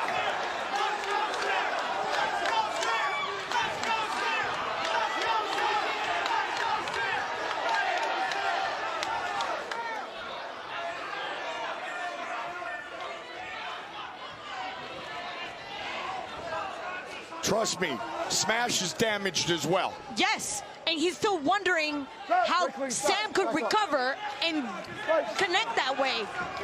But he was keeping the fight in short distance, and we know Sam is dangerous. Yes. Oh! Dirty boxing by both men. And knowing Smash as a person, there's something in his emotions. He's a fighter. Yes, he knows he's got a job in front of him, but he's not feeling great emotionally either about what happened, because it was unintentional. He's not a dirty fighter. Exactly. No, he's a gentleman of the sport. Yes. Just like Sam. So, though he wants to take this win, he's going to feel that he took something away from his opponent. Yes. And you almost see it in the damage he's taken and in the mental of what just happened. As we continue here, final minute of round number 4, amazingly. Stop, stop, stop. Back up, back up. Fight. Don't push, stop. Back up, back up, back up. Fight. These two gentlemen do not know the word quit. No, absolutely not. 30 seconds. You think you're tough? Yeah. Come do this for a second. But Sam is already flat-footed. He's just going, he's really just throwing haymaker after haymaker because he doesn't want to like play around with the distance. Yes, and the dirty fighting as well, just as he keeps LT in a clinch. Which is smart. Yes. In the first couple of rounds, he was missing a lot of those punches thrown at a distance. So he now knows he's got to keep the distance very short.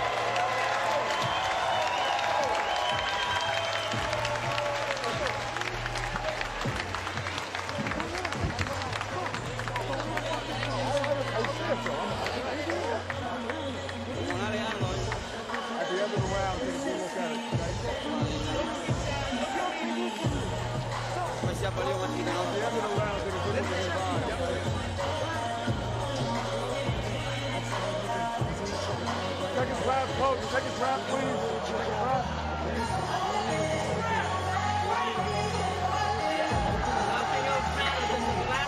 Let's take a quick look at Sam at his best. Keeping it all in short distance. Oh, beautiful left hook right into the chin. And he just keeps badgering that defense on LT, which we've already talked is very efficient. But let me tell you, you keep get hit right there on the bone. It's going to wear you out. Wow. 5th and final round. The commissioner, the doctor, the referee have all checked very closely on Sam Liera. You know what, this fight, what a tribute to the great late Mills Lane. Amen to that. And what a great job done by Wayne Spinola. Absolutely. Liera connected. Nelson answered. Sam, very intelligent with that damaged eye, trying to stay inside with the clinch, the dirty boxing, where it's a different type of defense, Claudia. And you can see how he's using the clinch, obviously, for the dirty fighting, but we know Sam Liera loves to go at the body, and that just brings your elbows down. Yes. Jason Perillo, an amazing boxing trainer who also has worked with Sam. Jason Perillo was Jason Bress's master. When Michael Bisping's eye was compromised later in his career, they taught him to fight in a style that would be able to protect him. Now, Sam has had to do it on the fly, but so far so good for Sam Liera. Well, those are the adjustments veterans do. And Sam knows what it is to get into a toe-to-toe combat. And how to use not only his tools, but the fallacies or issues that your opponent can commit. And on Sam's side of it, he was able to put so much damage on his opponent prior to the accidental eye poke that Smash isn't at full speed anymore. Yes, and he's already gone toe-to-toe against a guy that will not put his knee down 5 rounds. Wow. Look at that. Sam, flat-footed, and every single, oof, yes, and swinging with full force. And don't tell me that's not a caveman right here, right now, because it is. Oh, big uppercut. Yes. By LT. And you know what? Another right hand. And down goes Liera. Oh, he's out. Sam? Wow. 40 seconds away from the end of the fight. LT is not going to let this one go. Oh, he knows how to finish a fight. We've seen him already. Down again. 30 seconds. We've always known you cannot count LT down. Ever. Look at Sam Liera up again. Yes. And he's looking at the ref.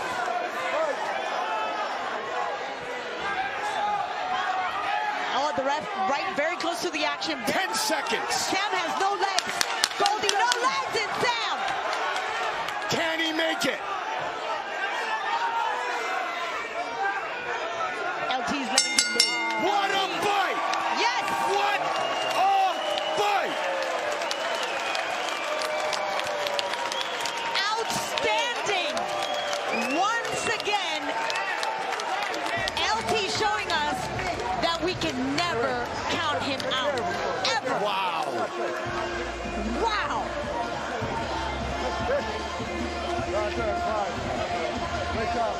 And Goldie, I'm afraid to say this. Maybe I'm getting ahead of myself, but LT showed respect for Sam Liera.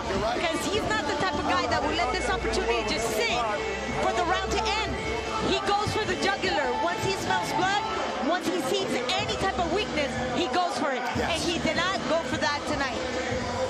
Wow.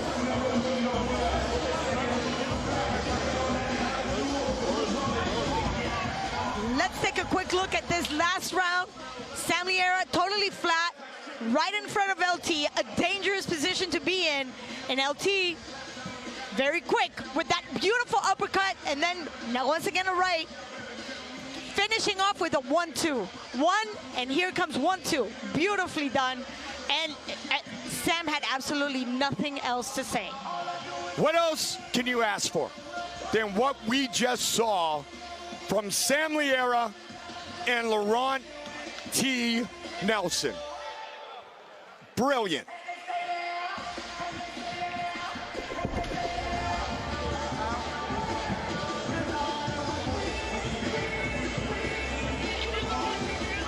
It is in the hands of the judges now. That's a tough call. Beautiful ending, explosive way for LT to finish this fight. The fight goes the distance.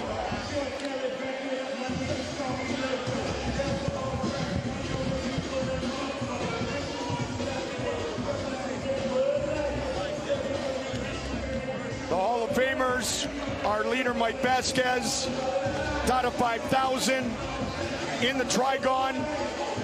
Where will the belt go? Which waist will it be strapped on? Who will be the interim super middleweight champion?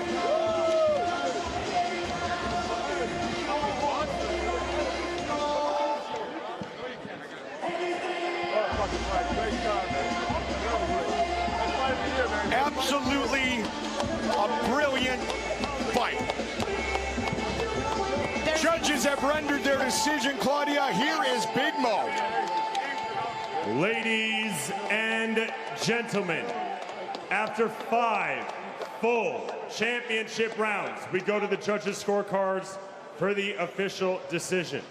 Judges Claudio and Udeaga scored 47-44, while Judge Stamey scores it 46-45.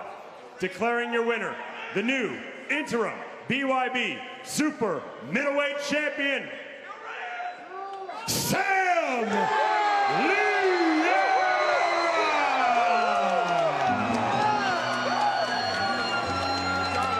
Hey, interviewing both you guys. Sam Liera by unanimous decision.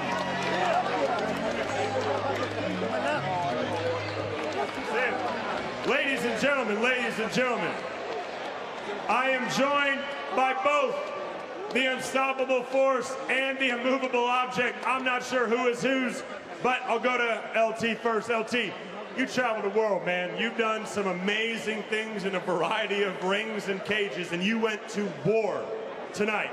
How do you feel? You know, I feel all right. I feel a little swollen in my face, but you look good. Yeah, I feel all right, man. You know, big up to Sam. I thought I did enough to win the fight at the end there. If you watch the last one, other than getting dropped, I thought I was controlling shots, other than a couple shots landing. But you know, the judges are the ones that make the decision. So big up to Sam. He's a gangster. We appreciate everyone that comes out to support us. We do it all for the fans, man. So much love to all you guys. Hey, big up thanks to South Carolina for opening up bare knuckle fighting, man. We're here to stay. LT, I feel like I already know the answer to this question, but I feel like I'm going to see you in the Trigon again soon, huh? Yeah, for sure, man. I just silly ups and downs, you know, it's life. Well, you're still a world-class fighter, LT. Congratulations. Sam, champion. Right here. Right. Good side, bad side. Sam, first and foremost, congratulations. I'll start with an easy one. How does it feel to have that belt around your waist? You know, honestly, it feels great. I'm happy. Everybody from CSW helped me train. My friend's gym, what's the call right now? I can't even think. Costa Mesa, thank you, everybody, who helped me train. I really appreciate it. This is all for you guys. Now, you come from California, but it sounds like he has some fans in South Carolina now, huh? Sam, you are now 5-0 in the Trigon. I don't know if you're crazy or a badass or both, but you've stepped into the Trigon, the mighty Trigon, down to 5,000's creation 5 times. Won them all. Now a title holder, but now you have to take on the current champion. That's an interim belt. Are you ready to take on that champion? Whoever it is, it don't matter. Whatever. If somebody better, it's even better for me.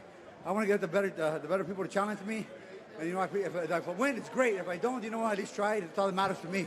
I'm here to just have fun. That's what I'm here for. Well, you have a lot of fans watching, have family here, have new fans here. Anything that you have to say to those people?